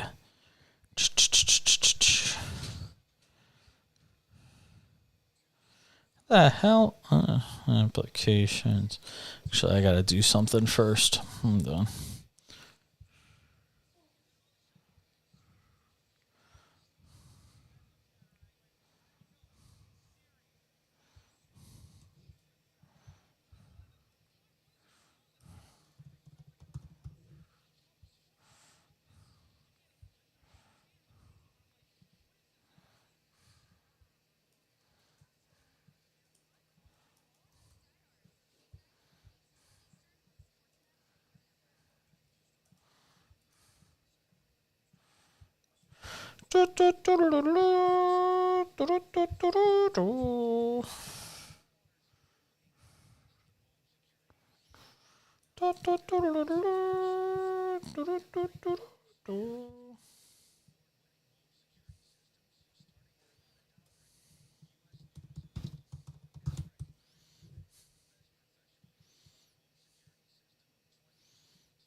Ba-na-na, ba-na-na, ba-na-na, ba-na-na, ba-na-na. Little Back in Black. We like that. All right. It's NFL schedule release day. Happy NFL schedule release day to Nick Ferguson, former NFL safety, host of the Touchdown Denver podcast, and also on YouTube. Find him on The Nick Ferguson Show. He joins us tonight. Talk about the release of the NFL schedule, and in particular, we'll even dive into the Broncos schedule just a little bit because, well, why not? We're going through a whole bunch of teams, so I might as well talk about Denver's schedule a little bit. Nick, what jumped out to you, not just from take away the Broncos for a second, just the schedule in general. I was talking with Jason Cole last hour, and I was yelling at him because I had to yell at somebody. How on earth the Detroit Lions get to be on the opening night game? I mean, to me, you kind of earn that spot. It's got some gravitas to it. I got to watch Jared Goff. Sounds like I got something stuck in my throat. I got to watch Jared Goff go into Kansas City and play the Chiefs. There were so many other. They could have put the Chargers in that game. They could have put the Eagles in that game. They could have put the Bills in that game. And I got to get Jared Goff and the Lions, who couldn't even make the playoffs last year. Well, the NFL prides themselves on being an equal opportunity league. So that's the way that I would classify it, because Dan Campbell has made that organization and that fan base relevant again, based on what he was able to do. And we watched that team go out and compete last year. And no one really gave them a chance, but they kept fighting back. And I guess this was the league's way of just saying, okay, Detroit Lions, we see you, we hear you. We're going to give you this opportunity to take advantage of, because when you look at it, they got a Thursday night game against Green Bay week 4. They also have the Thanksgiving game as well. So the league is trying to make sure that every team is seen. And the reason they probably did it, because with this new rule they have with Amazon Prime Video, not every team is going to be on Thursday night, because they want to make sure they put their best foot forward. Why did it take them so long to figure this out? I don't know. But once again, this is just the league doing something and doing right by a Lions team that show that they can still play football. Nick Ferguson, our guest, former NFL safety, host of the Touchdown Denver podcast, joins us here on the show. Also host of the Nick Ferguson Show over on YouTube. All right, break down the Broncos' schedule. They get the Raiders, Commanders, and Dolphins in the first 3 weeks. The first 2 games are at home. It feels like an opportunity is there for Denver in the first 2 weeks to get off to a fast start. Well, for me, it is, I always break them down into quarters. And when you look at the first quarter, you got the Raiders, Washington football team, the Dolphins, and you have Chicago. For me, it looks almost as though the league tried to do right by, once again, the Denver Broncos in a situation, knowing as though you have a new offensive coordinator. Uh-oh. I mean, you start off with the Raiders and Washington football team to start off the season at home. Those are 2 winnable games, because who is Jimmy Garoppolo outside of San Francisco and Washington football team? Sam Howell could be their starting quarterback. I love the lack of respect you give Jimmy Garoppolo. I just love the guy's the guy's a throwaway from winning a Super Bowl. He's 1 game away from. I cannot believe the disrespect, the constant disrespect for this guy. I don't get it. If he's healthy, he wins. Listen, I don't have disrespect for Jimmy Garoppolo, because Jimmy Garoppolo. Because if there's one quarterback who has done right by San Francisco and have really, as far as the Green Bay Packers fans have struggled, Jimmy has done well. I mean, when you look at his head-to-head matchup against Aaron Rodgers, he's 4-0. So I'm not going to take anything away from Jimmy, but just the fact that he's in the Raiders uniform, I can't give the Raiders any credit being a former Denver Bronco player. Can't do it. They could have had Joe Montana in uniform. Still can't do it. Joe Montana? Yes. Jets, Broncos, when you start to get into the next, quarter of the season for them, the 5th game is the Jets in Denver to take on the Broncos. That's followed by the Chiefs, the Packers, and the Chiefs again. Boy, you get the Chiefs 2 out of 3 weeks. That's rough. Yeah, that's rough. When we were breaking down the schedule tonight, that was the two games that I said. Chiefs, as a matter of fact, Nick, they get I'm having a little issue with Nick's connection there. I'm not sure if he could hear us still. Nick, let me know when you can hear me. I might have lost Nick. Uh-oh. I got the spinning wheel of death. That's it. It's all over. When you see the spinning wheel of death, on an iPhone, it's curtains. Oh man, love iPhones. I do. I'm gonna lose you here in a second, Nick, because we're at the end of the segment. Unless you can hang for a second, because you look at, they get the Chiefs, the Broncos. I mean, they get the Chiefs, the Packers, then they get the Chiefs again, and then they get the Bills, and then they get the Vikings. I mean, they've got a stretch of 4 out of 5 games that is not going to be fun.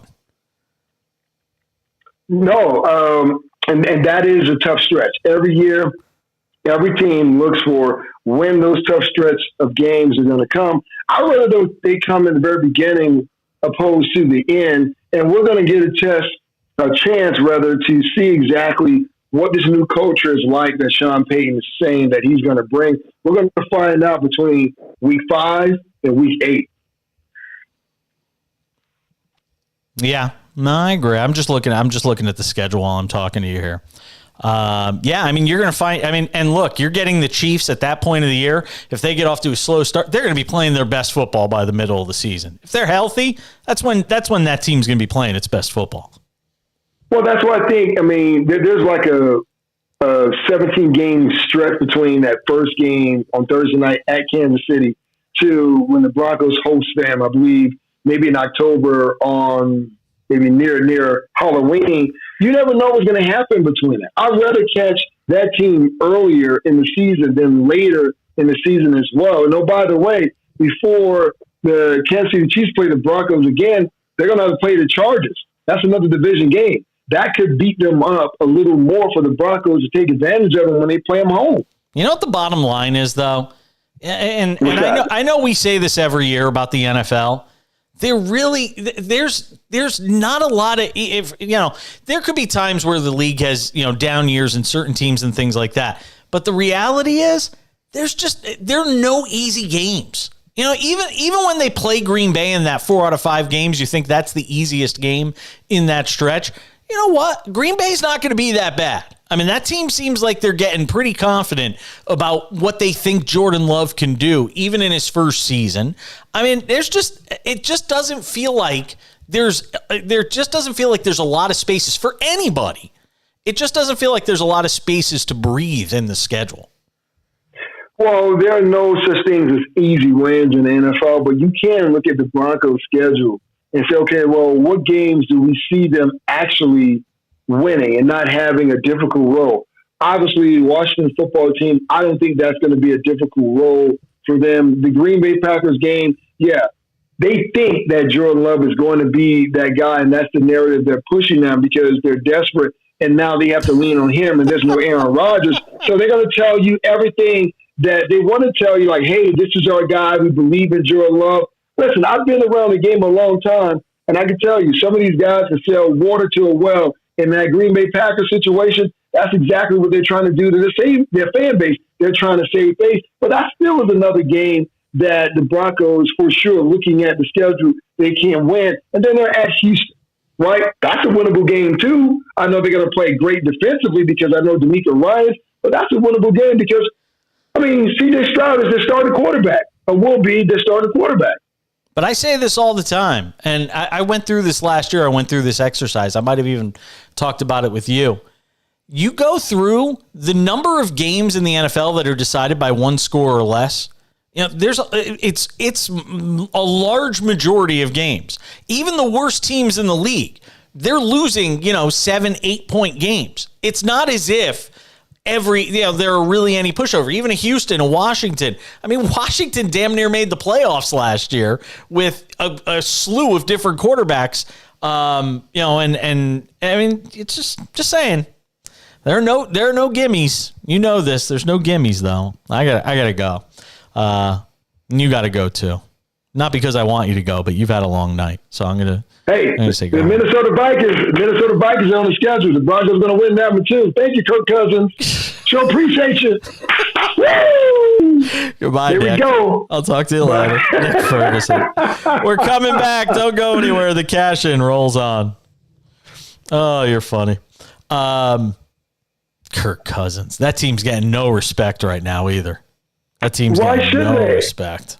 Why should they? Your quarterback is Kirk Cousins. You shouldn't receive any respect for that. What has he really done in the NFL? Really? This is why I kept saying they were a garbage team last year. Hey, man. I was just rooting for him because he was on my fantasy team and I needed those points. I saw the other night at the Nuggets game, Peyton and Russell Wilson sitting in the front row together, yucking it up. Yeah, man. That's going to happen. You got to get out there, put your face out there now. Show your face, man. You know how this works. It's about branding, right? And then how great is it? Both of those guys showing up last season. It was just he and Sierra, and then they had Nathaniel Hackett show up, but it was just kind of a single game. But now you get two of these guys show up together. True that. All right, go home. Have a good night. I appreciate you hopping on for a few minutes after doing a show. All right, man. Be good. I'll talk to you later. Bye-bye. Deuces.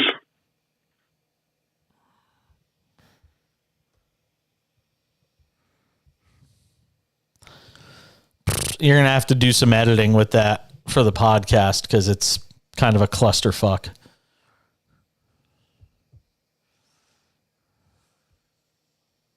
Yeah. Wow. The Nuggets are up 30. Jesus.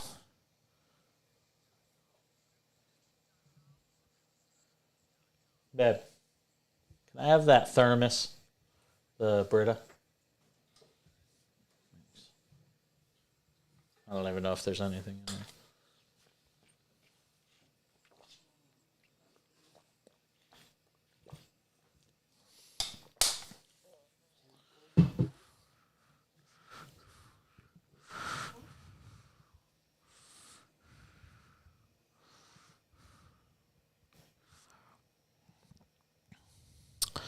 Do, do, do, do, do, do.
Was after you.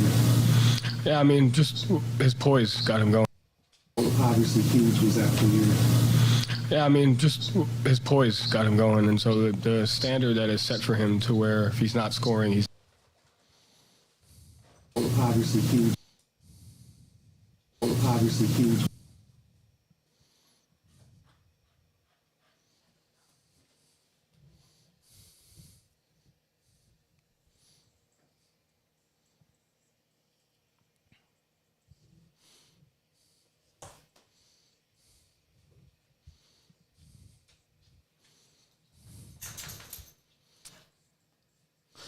Well, either the Suns are going to do something insanely remarkable, or the Denver Nuggets are going to be in the Western Conference Finals.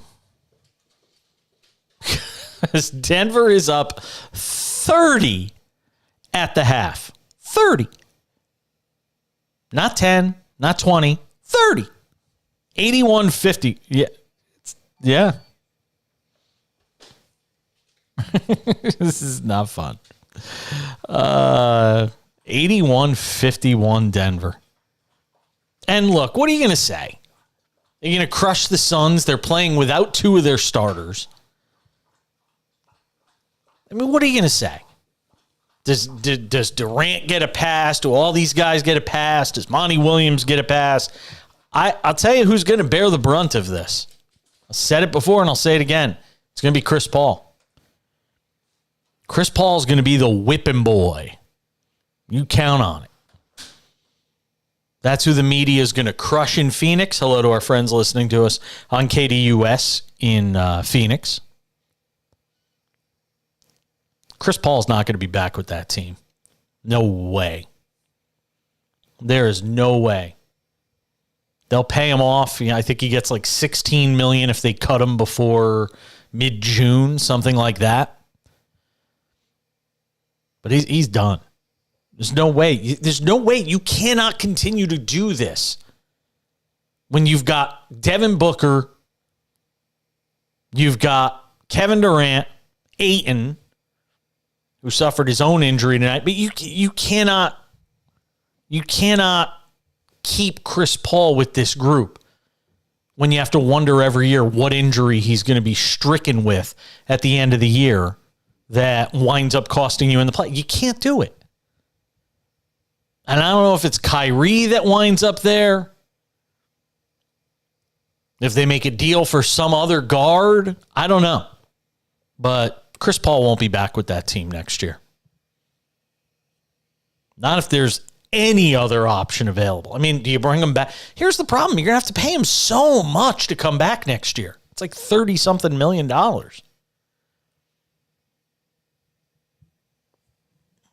don't know.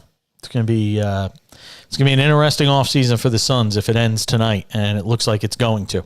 The head coach of the Boston Celtics is 34-year-old Joe Mazzulla. Celtics tonight figured out a way on the road, got a few shots from Jason Tatum down the stretch, able to beat the 76ers by a final score of 95-86. Game 7 will be in Boston. Here's the head coach of the Celtics. Yeah, I mean, just his poise got him going. And so the standard that is set for him to where if he's not scoring, he's not playing good basketball is wrong. And so he's had multiple games this series, and when he's at his best, he doesn't need to score. And I thought his communication to his teammates, I thought his defensive intensity, and I thought just even his force trying to drive the ball kept him in the game. And so he plays with a level of poise regardless of how the game is going. You pulled him aside after that timeout with about 5 minutes left. What message were you delivering to him then? What kind of confidence were you trying to instill in him? Whatever. I love you. Just I love you. Yep. Yeah. That's it. Joe, can you talk about the impact Marcus had on this game, both ends of the floor, and that one play early in the first quarter where he rips the ball away from Embiid? Did that help set the tone for you guys tonight? I just thought he brought a level of he got the pace going for us from start to finish, and he did a great job of keeping us poised. And he was the quarterback of our defense, him and Rob. And so when Smart can dictate the pace like that and get us into offense and get us into spacing and just play with that level of toughness, it was contagious. And so he's one of our emotional leaders, and he does that for us. That one play in particular early, do you think that helped establish your tone? Yeah, I'm sure. Yeah, I'm sorry. Yeah, it did for sure. The review on the free throws, Embiid took the free throws on Maxey's show. What led to that replay, and was that a moment for Tatum to just kind of take a deep breath there and hit those threes out? I have no idea. They just missed. I don't know if someone told him that. But no, like I said, with him, it's just he stays poised and he stays into the game. And I thought he played a well-rounded game regardless of the fact that he wasn't scoring. And then it was his time and he delivered. You talked about playing freer, breathing after the last game, with what happened there in Game 5. Did you just sense any tightness that kind of released as this game went on with them? No, I saw a sense of urgency. I saw an intensity, and I saw a togetherness that the guys have shown, for as long as they've been playing together. Joe, they basically didn't hit a shot all crunch time. You had Marcus kind of switching into almost every single role. Just after trying to defend or pick and roll the entire game, you guys were almost switching almost everything. And how crucial is Smart to being able to execute that kind of complicated coverage against? Yeah, he just talks. His ability to guard different guys and recognize where the help should come from on the floor. And, it was him, but it was Jalen. It was all of them, really. Like I said, there was a level of intensity and a level of togetherness and connectivity that the guys had to where we were able to communicate different stuff throughout the game and change matchups, change, the coverages. With a big run in the third quarter, what did you think allowed you guys to stay together? It looked like you might be cracking there, but then you were I thought the run came because of just our poise on the offensive end. Like there was 4 or 5 possessions that we just drove into the paint and they took it from us, and they were able to get out in transition, and then they were able to get out and dictate the pace of the game. And so I thought the difference between tonight and Game 5 was when we had empty possessions in Game 5, we stopped competing on the defensive end, and when we had empty possessions tonight, we played just as, if not harder, on the defensive end, and I think that's the key. I know it's a year apart, but the fact that you did this last year, came back from the brink in Milwaukee, you think any of that helped at all? I mean, all the experiences help. I think, to not have a level of panic or whatever the case may be. And so in moments like this, the guys do a good job of pulling together. What do you think of the impact, Rob, after the start and then even kind of throughout, just have a longer look for him? He seemed really comfortable on both sides. Yeah, like he's the kind of guy that just brings a level of joy to his teammates and a level of defensive, just support to where the guys can be a little bit more aggressive. The guys can, gamble a little bit or just kind of just play the game. And so, he does a great job of communicating. He does a great job of just giving us that length and athleticism. I thought he was huge tonight. How much does just having him out there with Al together, raise up your guys' defense to a different level? Yeah, it just gives us size, athleticism, and versatility from a matchup standpoint, and from the ability to play different coverages. All right, so there you go. Thoughts with Joe Mazzulla. And I got to be honest. Before all of this, madness of Jason Tatum hitting a bunch of shots down the stretch, and look, with 3 minutes left in this game, it looked like Boston was on its way to going home. But before all that happened, again, I had the narrative in my head. I already had the monologue written for how I was going to talk about this Celtics deflating, disappointing loss and the end of their season in Philadelphia tonight. And one of the things I kept noticing throughout the game, and I was thinking about it throughout the game, was this 34-year-old head coach who took over the reins at the start of the season after Ime Udoka was basically exiled by the organization and eventually cut loose. And then Joe Mazzulla gets this contract. And all I could think to myself is, if you're these guys, Jaylen Brown and Jason Tatum and Al Horford and Marcus Smart, Williams, all these guys, and you're looking to the sideline, or you're looking for motivation or inspiration, and you're turning to your head coach, again, who's never been in this position, who's never been as a head coach in a position where he's got to try and talk guys up and get them motivated and figure out how to help them through the kind of struggles that Jason Tatum was going through in that game. And again, whether it's because of Joe Mazzulla or not, they got through it tonight. They figured out a way. But it just feels like it's so much more difficult for this Celtics team. Look, it's the playoffs. It's not supposed to be easy. I get it. But this series should not have been this tough. The Celtics are a better team. They are a better roster. Everybody you talk to will tell you so. People a lot smarter than me about the NBA will tell you that this Celtics team is better. than this Philadelphia team. And this thing's going to a game 7. Maybe the Celtics win and they go to the Eastern Conference Finals and they'll be favored against the Knicks or the Heat. But it's going to be an interesting game 7, to say the least, between these two teams on Sunday night, by the way. Tonight's Thursday, Friday, Saturday, Sunday. You got an extra day of rest. What does that mean? Means something really good for Philadelphia. Means extra rest for Joel Embiid, and he needs it. We're back with more of the Cash In at SportsMap Radio.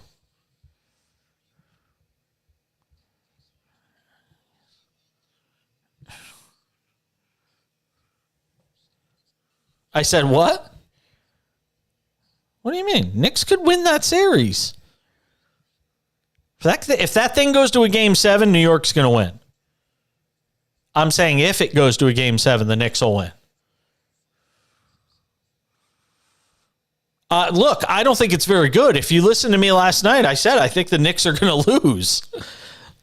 I thought the Knicks would win. I thought they had a chance to win game 5, but I thought they would lose a game 6.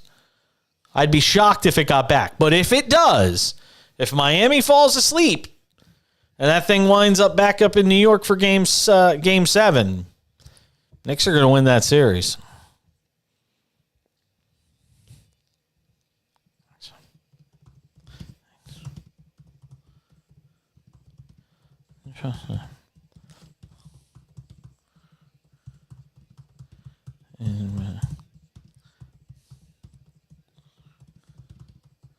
Is a real thing.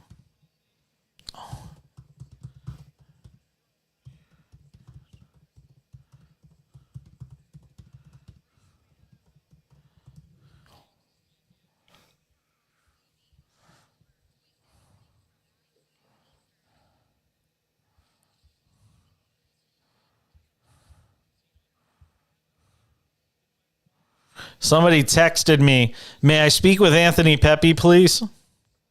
Thanks.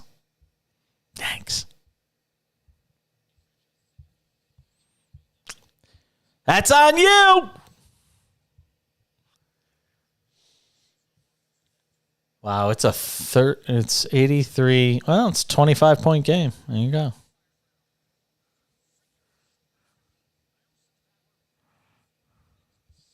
I almost said the bad word.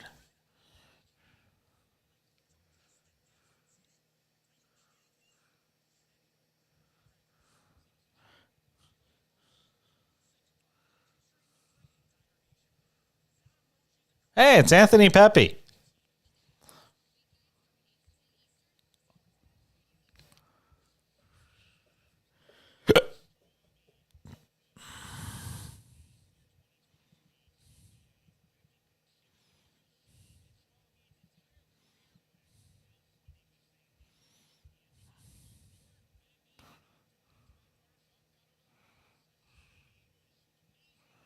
The hell happened? He got his moment. Wow. 3-2.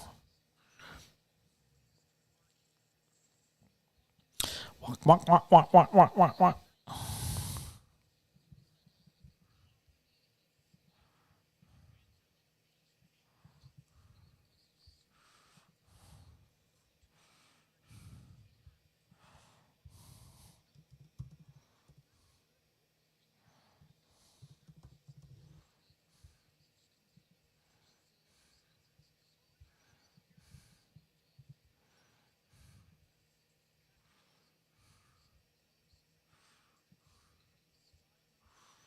All right, we have fixed the scoreboard.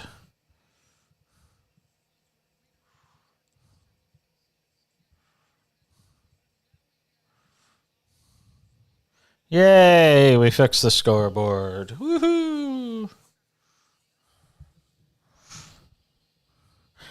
Hey, I'm going to stop and restart the stream. Just retweet it when we do.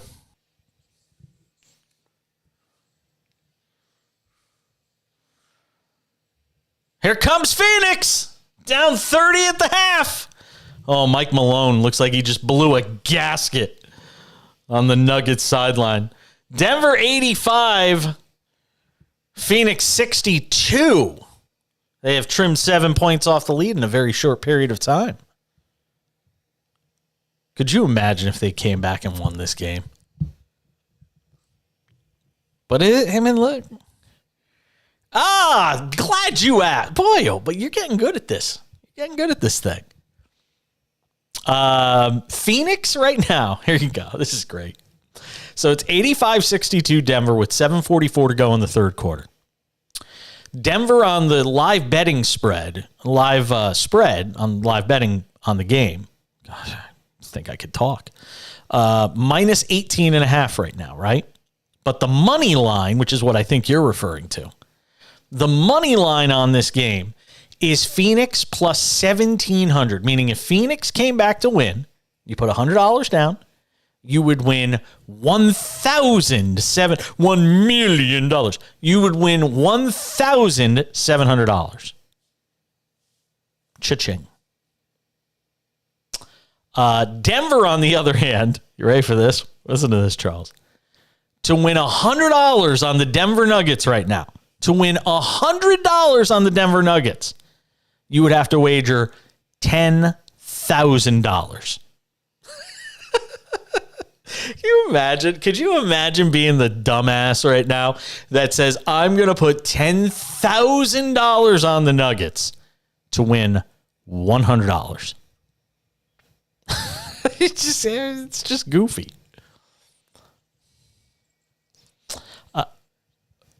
Yeah, I agree. You gotta have FU money.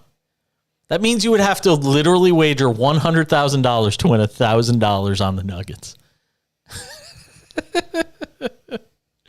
It's crazy.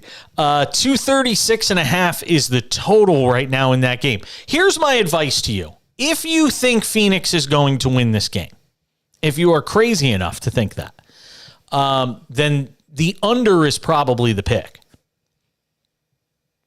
If you think Denver is still going to win, then the over is the pick.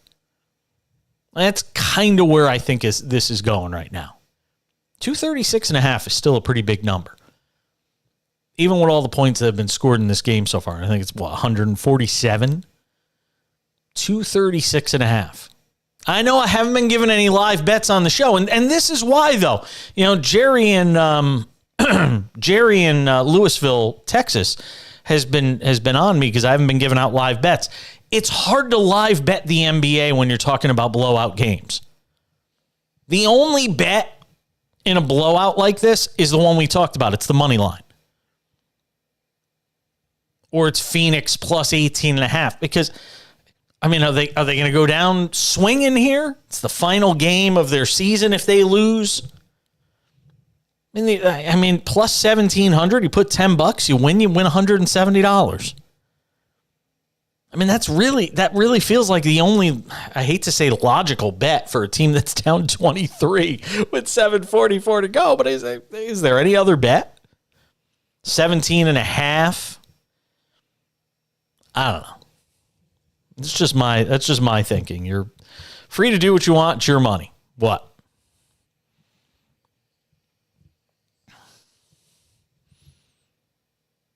It'd be fun to watch. I'd be okay with it.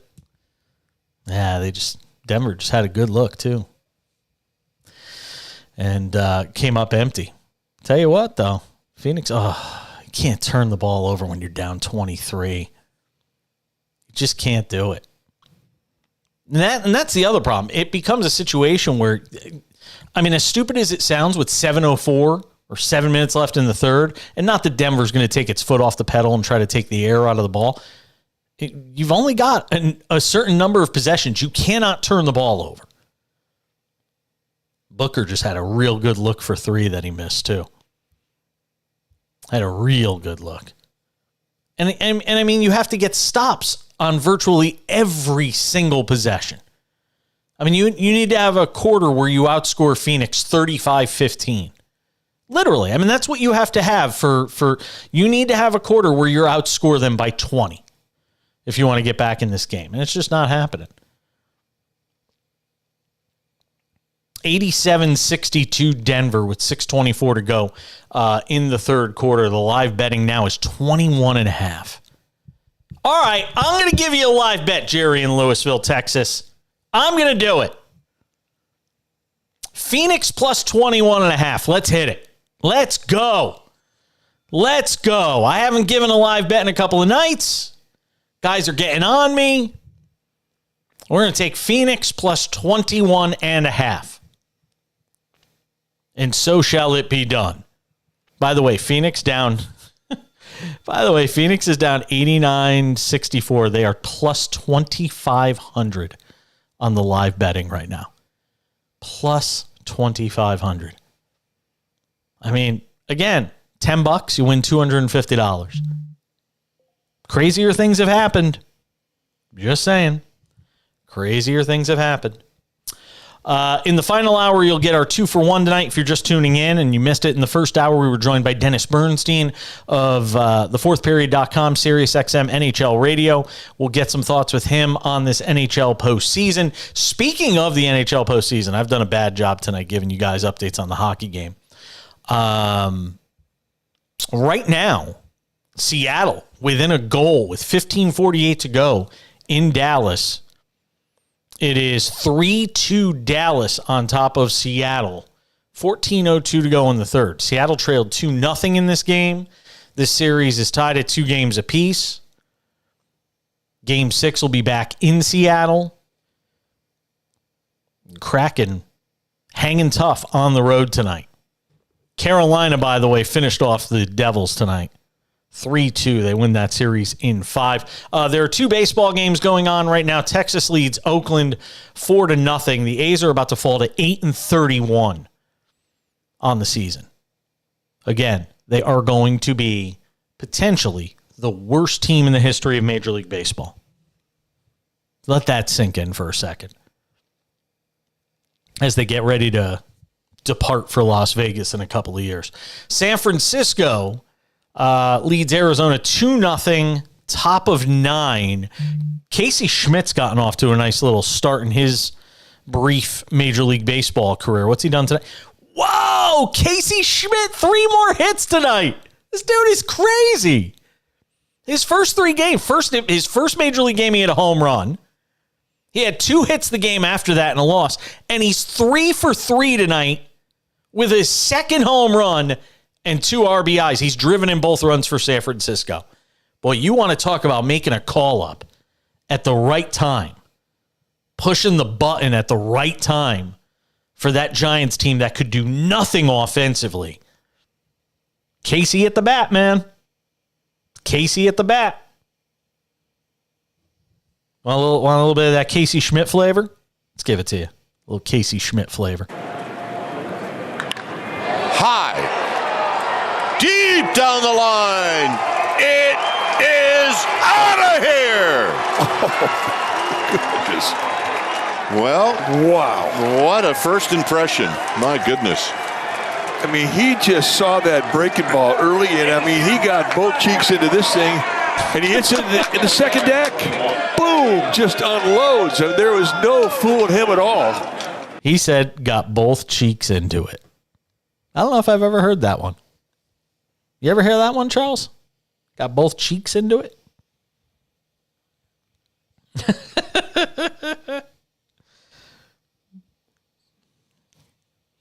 No, me neither. By the way, the Mets are in a world of trouble last night. They lost again tonight.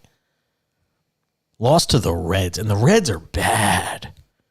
Reds shut out the Mets tonight, 5-0. And they beat a good Mets pitcher. Senga's a good pitcher. Yeesh. I know they've had injuries in the rotation, and that all plays a fact. Look, every team's got injuries. Go look at the Yankees. But you start losing games at home to Cincinnati. Those, oof, yeesh. Met fans are probably pretty grumpy right now. 2 hours and 27 minutes tonight, by the way. Don't blink, you missed the game. Pete Alonso's hitting .234 this year. Not having a fantastic start to the season. Aaron Judge is hurt. Alonso's struggling. Alonso's 234, 13 home runs, 31 RBI. All right, we'll update you on Denver and Phoenix after the top of the hour. Whole nother hour of the cash in is waiting for you. Don't go anywhere. It's SportsMap Radio on the SportsMap Radio app.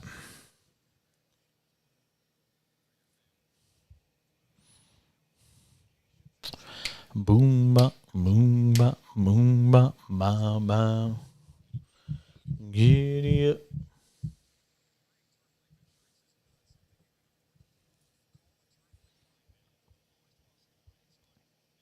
Yeah, our first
And we stopped making plays for each other like we have been doing all night. And, that was a result of, not getting good shots and the ball, not moving enough.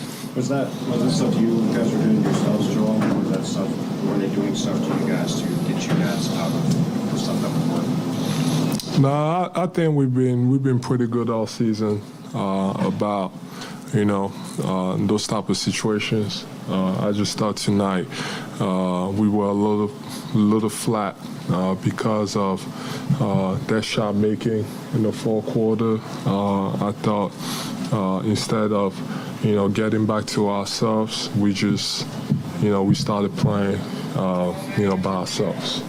And in those situations, we, like I said, we gotta stick together, and we got one more. And honestly, we feel, I feel pretty good about it. We just, as a make or miss league. Tonight, we missed a lot of good open looks that we gonna make, and you just gotta go to Boston and keep walking and knock those down. So, James Harden tonight. Ready for this line? I mean, it has been Jekyll and Hyde James Harden in this series. Positively one of the most Jekyll and Hyde series. 13 points, 7 rebounds, 9 assists, 4 of 16 shooting in this game. Yeah, it is exactly right. Make a drop out of that. I agree. They were 8 of 34 from 3 tonight, the Philadelphia 76ers. They shot 36% from the field. And even with all of that having been said, 3 minutes left in this game, this was basically a tie game. That's what has to drive you nuts if you're a fan of the Sixers. You still had every opportunity to get this game late. Let me see what the exact score was here.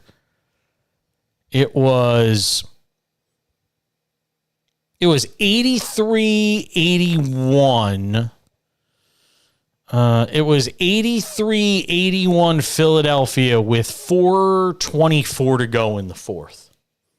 As bad as they played, they were up 2 with 4.5 minutes to go.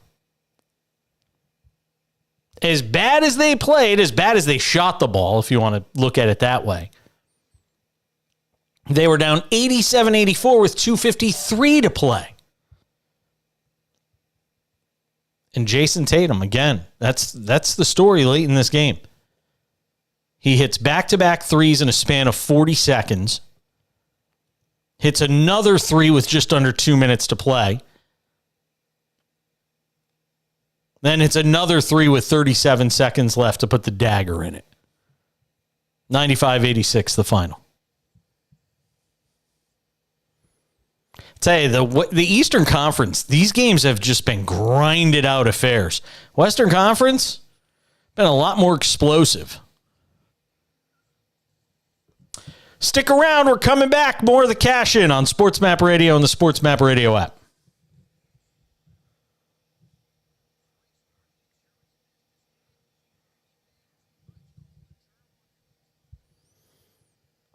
Uh, 30 minutes past the hour.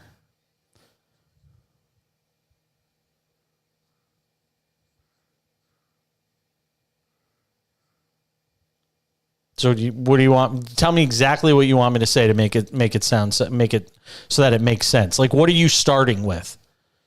Like, what is the first thing you're going to play?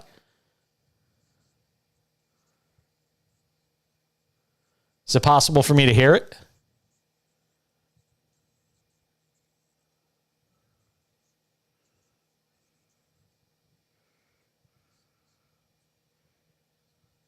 All right, got it. Okay. Yeah.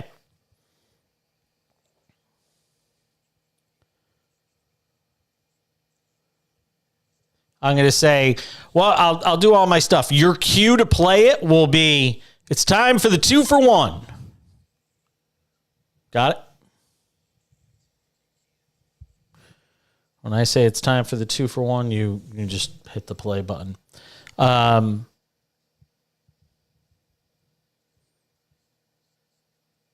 Cool.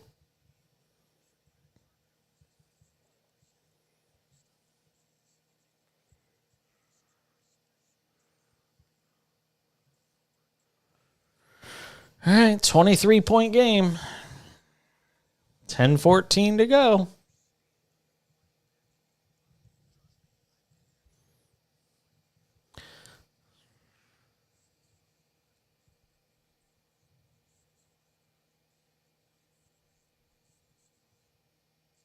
Oh, 3-ball.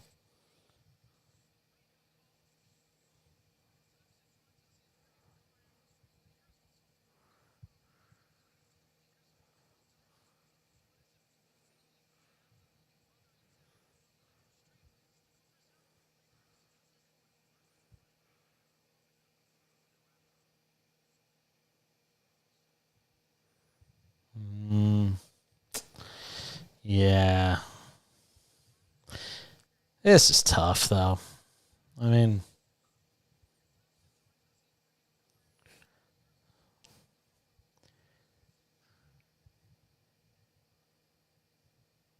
in Cancun, Jokic just looks like a YMCA player.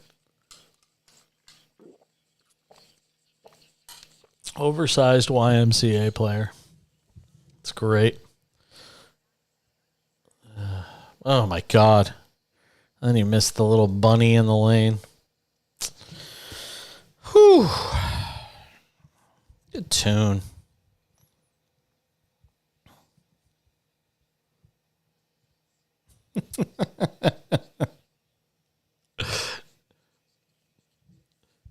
Welcome back to the show. You're having a night, aren't you, Charles? Because the rejoin started, then it stopped, then it started again. You just having all sorts of issues there tonight, aren't you? Slow computer. Is it one of those things where you like press the mouse and nothing happened, then you pressed it again and something did? I love it. I love it. It's all good, my man. It's all good. Mama said there'd be days like these. There'd be days like these, my mama said. Mama said, mama said. Good to have you with us tonight. Boy, must be nice to be the former head coach at St. John's, Mike Anderson. Did you see this story? He is seeking $45.6 million from St. John's. $11.4 million that was left on his contract, and an additional $34.2 million for punitive damages, according to the notice of intention to arbitrate filed last month by Anderson's lawyer. Filed by his lawyer, John Singer of Singer Deutsch. Yeah. Well, he said he was fired with cause in March only so the school could avoid paying out his buyout and use the money to hire Rick Pitino. There you go. According to the termination letter obtained by ESPN, Anderson was fired for, quote, failure to create and support an environment that strongly encourages student athletes who are in the men's basketball program to meet all university academic requirements, failure to perform your duties and responsibilities in a manner that reflected positively on St. John's University in actions brought serious discredit to the school, and failure to appropriately supervise and communicate with your assistant coaches. Sounds like they were out to get him. Just saying. Good luck getting that money, though. You go get your bag. Speaking of going and getting your bag, Brett Favre will not be getting his bag from Pat McAfee. The Hall of Fame quarterback, who's getting dragged pretty bad right now in the media for, reasons you probably know, said Thursday he's no longer suing Pat McAfee for defamation. Favre tweeted, quote, I'm happy that Pat McAfee and I have settled this litigation.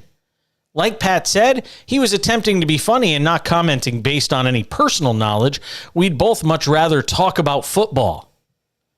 McAfee said on the Pat McAfee show that Favre is withdrawing the suit against him. Quote, as I have previously stated, I respect the hell out of Brett Favre, the football player, and his Hall of Fame career on the field, and I have no personal knowledge about any case involving Brett in Mississippi, McAfee said. I am pleased to report that based solely on me again clarifying these points now, with no settlement paid, Brett is withdrawing his suit against me. You know what that tells me? McAfee caved. McAfee caved. All the tough guy talk. All the, I don't even have an attorney. They served me with papers. Remember all the big hullabaloo he made when Brett Favre sued him? At the end of the day, he basically got down on bended knee and said, I have no personal knowledge about any case involving Brett in Mississippi. Wow. It just goes to show you, man. Everybody's got a price. Like the $1 Million Man used to say, he knew there was a chance he could lose. And somebody in his camp, an attorney, an agent, somebody, maybe both, said, Pat, you gotta kind of back down a little bit. Figure out a graceful exit, an off-ramp. And he did. Wow. Pat McAfee playing the game. Everybody loves to portray Pat McAfee. This rebel, he's changing broadcasting. He goes on YouTube and a zillion people watch when he has Aaron Rodgers on the show. Yeah, they're watching for Aaron Rodgers, not for what dopey Pat McAfee's going to say. And AJ Hawk saying, hey, Aaron, what's your favorite color? So bad. It is so amazing what passes for entertainment. Once a narrative is formed, once a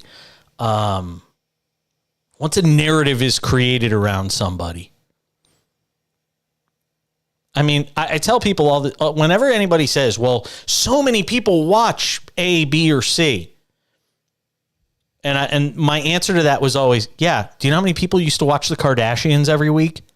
You think that was, scintillating, amazing programming? Go look at the ratings for the Kardashians when they were on. Don't give me numbers to try and validate whether something is good or not. You know how many people used to watch Tucker Carlson? The guy literally got on TV every night and lied. Every night. It is. Got on TV every night and just told bold-faced lies. But so many people watched, so it must be the greatest thing ever. I mean, really. You're welcome. You're welcome. But I mean, don't judge whether something's good by the number of people that watch it. You ever heard of groupthink?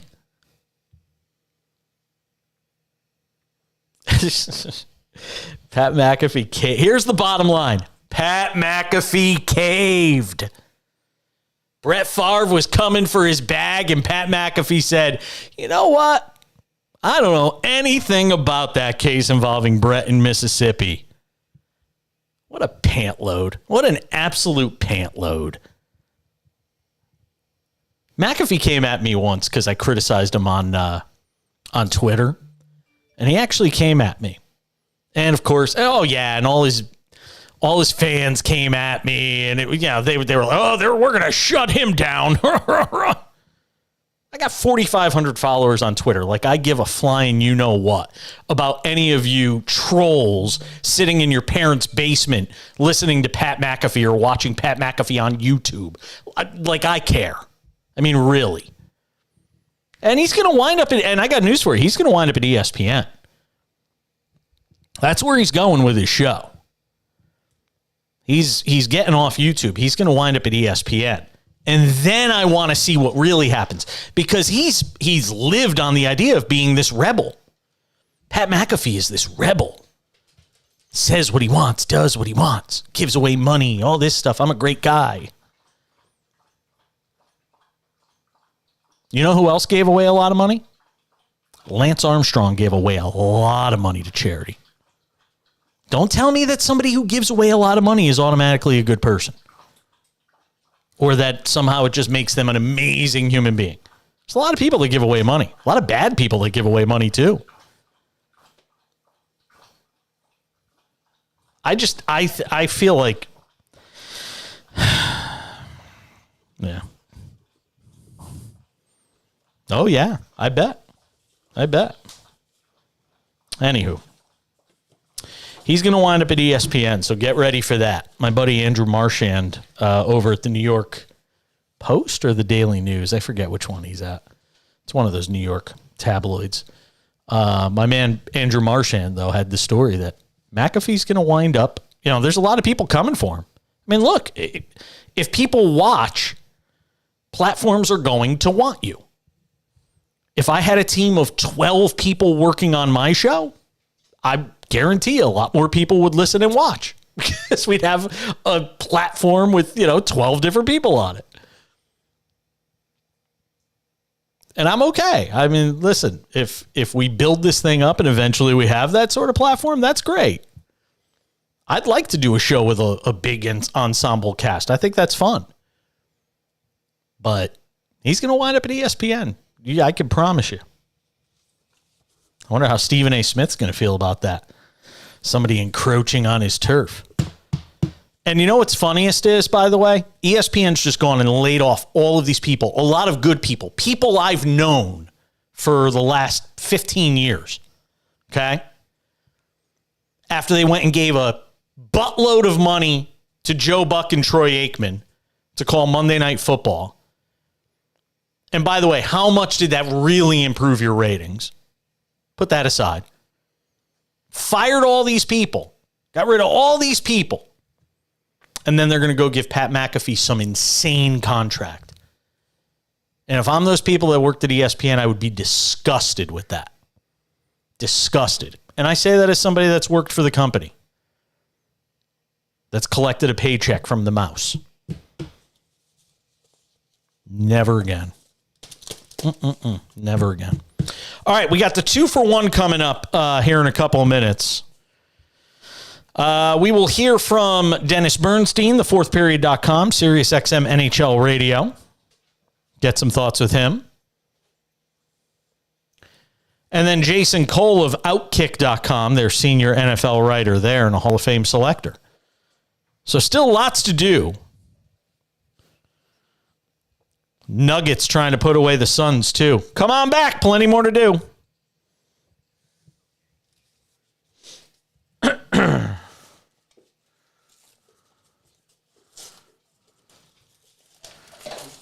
I have got such an upset stomach. It's the Chipotle. It's Chipotle. It's the last two times I've had Chipotle. I've had an upset stomach from it. I love Chipotle, but it is legitimately upset my stomach the last 2 times I've had it. Yeah, remember the last time I had it after the gym and I had a strong stomach and I still spent the whole day the next day in the bathroom.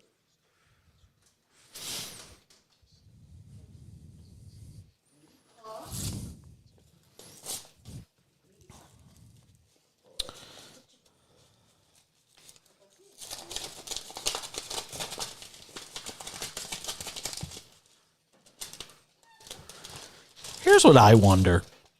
You're Pat McAfee, right? You're getting, I think it's some stupid number, like $30 million a year from FanDuel, right? To host a show on YouTube. You have total autonomy. I mean, you have total control over everything. Your content, your narrative, your stories, anything you want. Nobody can touch you. Why do you go to ESPN? You get to still do your thing with WWE if you want to. They'd have them back in 5 minutes. Why do you go to ESPN in that situation? Can't be about the money because he's got stupid money anyway. But he can get anybody he wants. I don't get it. I don't get it. Like, that doesn't make the whole thing makes no sense to me.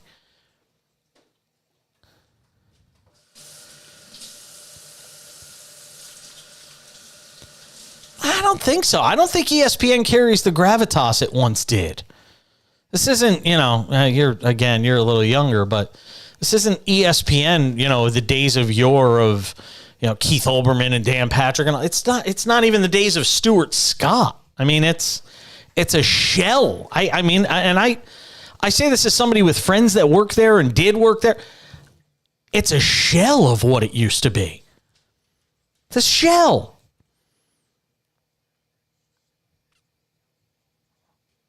I would much rather own my own brand, my narrative, and have complete autonomy than to go somewhere where if I say something that might be the slightest bit politically incorrect or something, I'm going to get crushed. It just doesn't, it makes no sense to me. Makes no sense to me at all for him to do that. You become neutered. You do. You become neutered when you go into that type of job. Oh, it's a 20-point game. We're in play here for our 21 and a half. Let's go. But I don't understand the Pat McAfee thing to ESPN. I mean, if he's making $30 million a year now,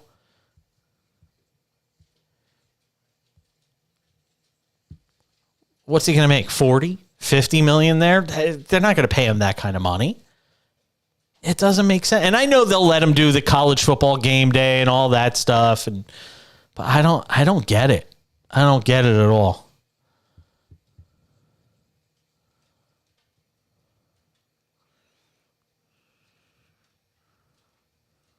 Ugh. I would never in a million years. Not a million years.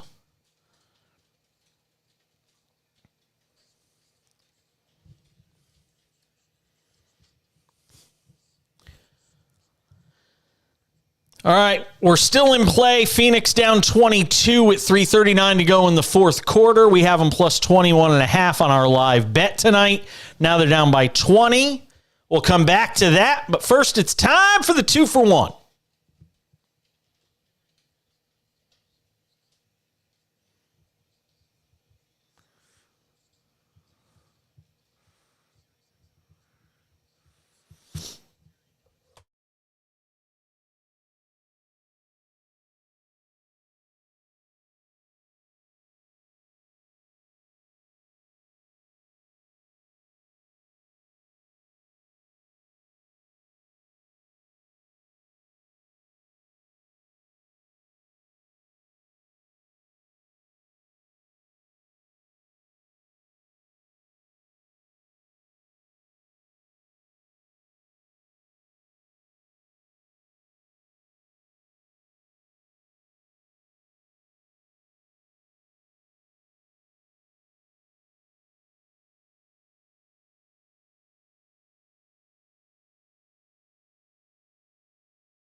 Yeah, and he does a great job.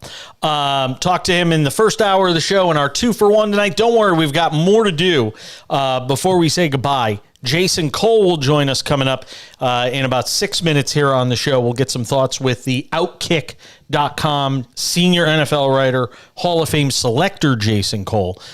Schedule release day around the NFL. We'll talk about some of the schedules. I'm not going to go crazy on schedule release day because we already knew who everybody was playing. We just didn't know when. So now we just have the dates, and we could scrutinize that as we get closer to the NFL season. Denver wins. They beat Phoenix 125-100. That makes us a loser on our live bet. And this is why when people are saying, why aren't you live betting? Because you can't live bet blowout games. I succumb to the pressure, but you can't live bet blowout games. Simple as that. We did, and we lost. 125-100 was the final score tonight. And Phoenix's season comes to an end, and a huge offseason of questions begins right now for that organization. You want to text the show? Let us know what you think. 888-670-8549. Would you keep Chris Paul if you're Phoenix? I don't.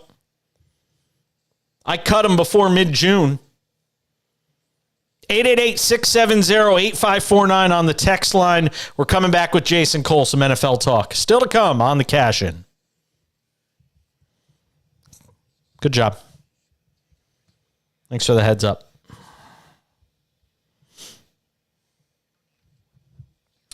Wow, Casey at the bat.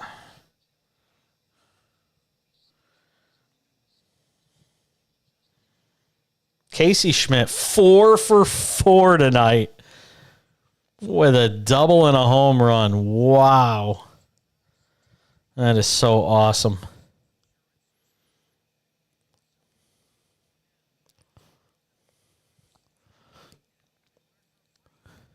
Dude is 8 for 12 to start his major league career. Going to become a legend. I just found the other night. Let me see something here. Hold on. Are you watching the video feed of the show?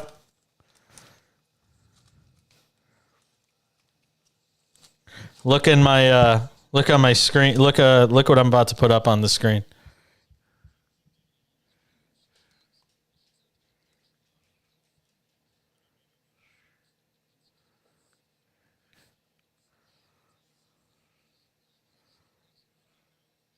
See it?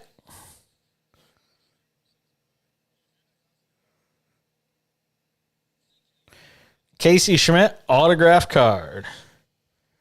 Yeah, that's from when he was in the minors.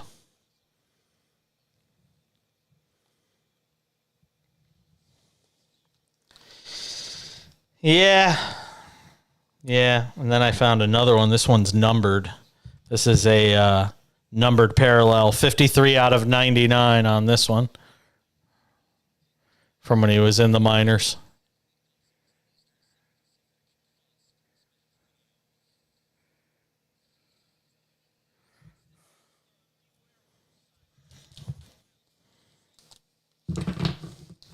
Yeah.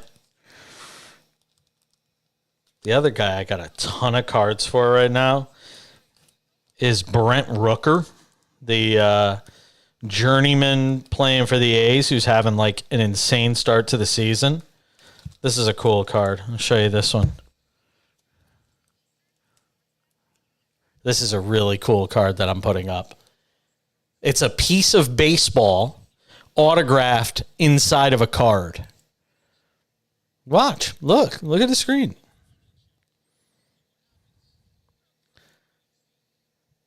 Yeah, it's numbered 47 out of 60. Yeah, it's really cool too. Like you feel the card and you could feel the rawhide. Like if you actually touch it, it's pretty cool. Yeah. I've got 4 Brent Rooker autographs right now. That I'm just sitting here with nothing to do with them.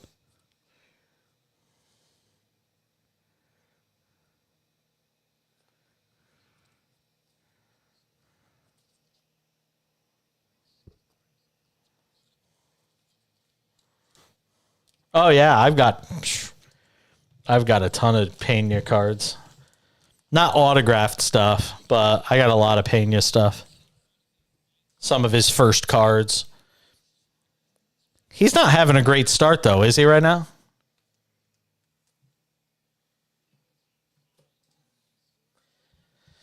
Yeah, I haven't. Huh? Yeah.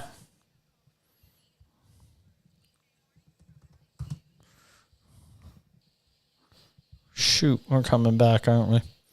All right, here we go.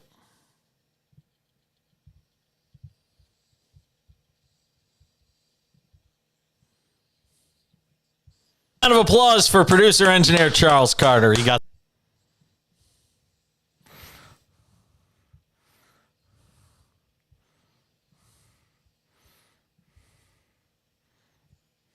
applause for producer engineer Charles Carter. He got the right rejoin.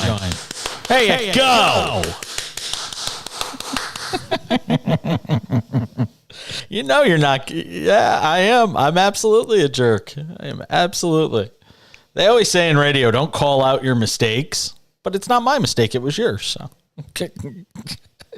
I'm glad to call it out. It is schedule release day in the NFL. Yep. I was all excited. I was all jacked up to talk about it tonight.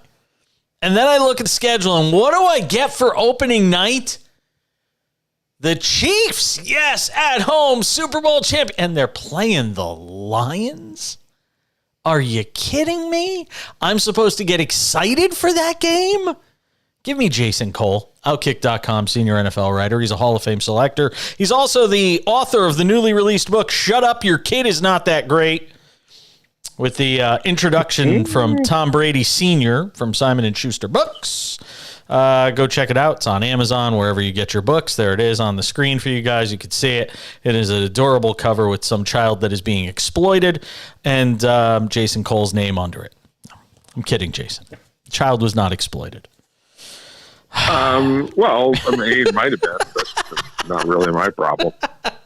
Can you explain to me? Wait, yeah, go ahead. Go ahead. Right. Look, the kid made some money off that photo. Who's being exploited? Me or that child? Really it depends. Are you gonna tell us how much you made for the book? Then we can find out if you were exploited. I didn't make a lot of money. I had a great time. It was not a complicated. It was a labor of love. It was a labor of love and fun to do, and not all that kind of stuff. And you should be jacked about Detroit KC on opening night. Why? Because Detroit's going to be fun. I mean, Detroit's going to run the ball, and they're probably going to give, based on history, on knowing the Chiefs the way I do and how they get ready defensively. I don't think they're necessarily going to be ready for that game because Dan Campbell is going to have the Lions jacked up to prove something, and they are a tough running team. Okay, they like to live, by pounding people. And I don't think the Chiefs are going to be really sharp defensively in that game. No, I think it's going to be a lot. There's a potential that that game could be played in the 30s, like 35, 31, 38, 35, something really, really fun. But the Lions aren't bad. Like, they're a pretty good team, and they're on the common. They've got, the pass rusher that they picked up in the draft this year to go along with Hutchinson from last year. I mean, I like that matchup better than you do. Here's the problem. I don't disagree with anything you just said. And in fact, our producer engineer on the show, Charles Carter, actually brought up some of the points that you brought up. So see, Charles, you're almost capable of being a guest on a show. But here's the problem. You earn this game. You earn your way into opening night. What have the Lions done to earn it? No. One team earns its right. The other one tends to be a patsy, okay? Because this is the game that is closest to a college atmosphere that the NFL has, all right? And I say that in terms of a home game, it's the only game being played, everybody's attention on it.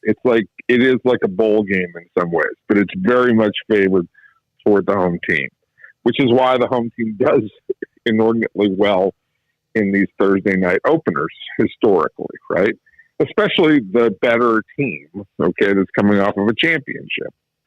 So, to be quite frank, one team earns its way in. The other one, okay, if they can find a really good team to work it out, sure, they might do that. But they're not doing Bengals Chiefs on opening week. That, there's no way that the networks, aren't saying, no, we want that game. Give me Jacksonville. You give me Jacksonville in week 2. Give me Jacksonville in week 1.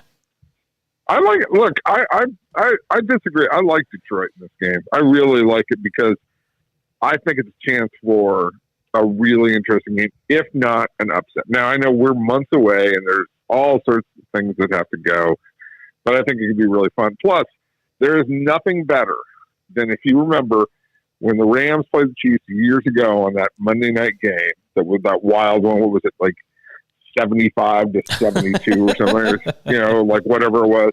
100 points, over 100 points scored combined between the Rams and the Chiefs. And you remember that was when Jared Goff was playing for the Rams, right? And remember that moment in the middle of that game where Andy Reid completely ripped Jared Goff when he went over to try and talk to the refs in front of Andy Reid. Yes. And Andy Reid just said, "Get away from here." And he, Andy doesn't swear, but you can see that it was the closest that Mormon Andy was ever going to get to swearing. So it was awesome. And I want that clip played throughout that game. What else jumps out to you in the schedule when you kind of take a gander at it? You probably haven't had a chance to look at every single game, but what sort of jumps out? I haven't looked at every single week, but there are a couple of things that I was looking at. Obviously, the Monday night opener with the Jets, Bills Jets is pretty awesome, right? In New York, 9/11. Important, meaningful game. Aaron Rodgers debut. Like that's pretty spectacular game. Monday Night Football should be loving that. I thought the other one was, Miami at the Chargers. That's Tua and Herbert. There's a lot of people in Miami who are kind of sore about that because they believe all these, years later they picked the wrong guy. So I think there's a fair amount of pressure on Tua to perform right out of the gate in that game. And there was, there is, the overseas games, the Germany, London games, usually aren't great matchups. This year, the game at Tottenham is really cool. Jacksonville against Buffalo. Like, that's an important game. Yeah. That's a game with seeding, playoff implications, great matchup, young quarterbacks, all that kind of stuff. Like that, to me, is a really cool highlight game. There's some games that they kind of jump off the map right away. And Houston at Carolina, the number 2 pick, against the number 1, all that kind of stuff. But really, in terms of meaningful games between opponents, Jacksonville, Buffalo, the Monday night game between the Bills and the Jets right off the bat, the Dolphins Chargers game, like there's a lot to like in the schedule right off the top, and obviously Cincinnati, KC, filling in KC. KC's got a rough schedule. I don't usually believe in degree of difficulty on schedules. It is tough. I went through it. It's a tough. It is absolutely a tough schedule. Yeah, it's a gauntlet, and because again, Detroit in opening week, a lot of people are like, oh, Detroit, no, Detroit's a real team. That they're really.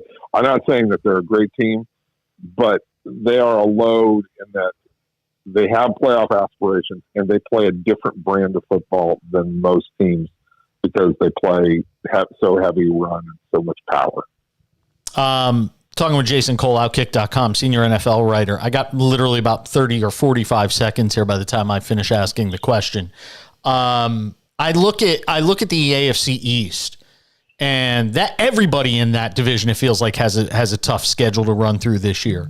But in particular, Buffalo's really up against it, and they're the favorites to win the division. And I understand why, given the talent on that team and who the starting quarterback is. But if there's a team that could potentially be disappointing this year, is it Buffalo?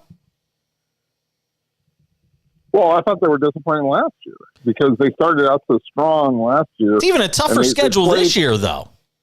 Right, but they played like they were shot out of a cannon in the first month. Everybody's like, "Oh my God, anoint them, crown them, crown them, crown them." I'm like, let's wait a second. And they returned to earth, and they had, they weren't great. And so I think this is a team that believes they should have been in a Super Bowl 2 years ago. Believed for the first month that they were on their way to the Super Bowl last year, and just didn't take care of business. And they're going to be under a lot of stress and strain to take care of business this year. And I hope that Sean McDermott is ready, has his team mentally ready for the season, because I thought they were too ready too early last year.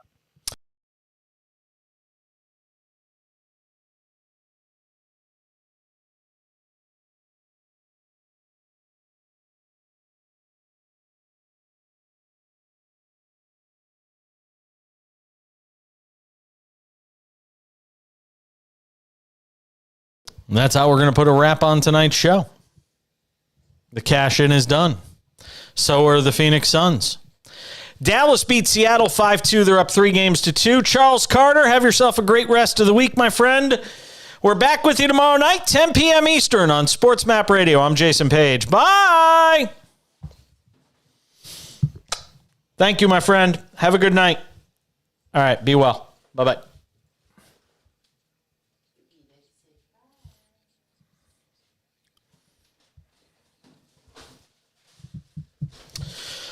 Oh, that wraps it up for us on the video side as well. Thank you for hanging out with me tonight. We'll see you back here tomorrow night, Friday edition of the show. That means Jerry Bonkowski will be here to talk about NASCAR. We'll do that probably in the first hour of the show. We'll keep an eye on the NBA games, full reaction, podium, post-game, all of that. Knicks, Heat, Warriors, and Lakers as well. I didn't even get to mention that the Yankees got bombed by the Tampa Bay Rays tonight. I'll see you all back here tomorrow. Thank you for listening. Thank you for watching. I'm Jason Page. Bye.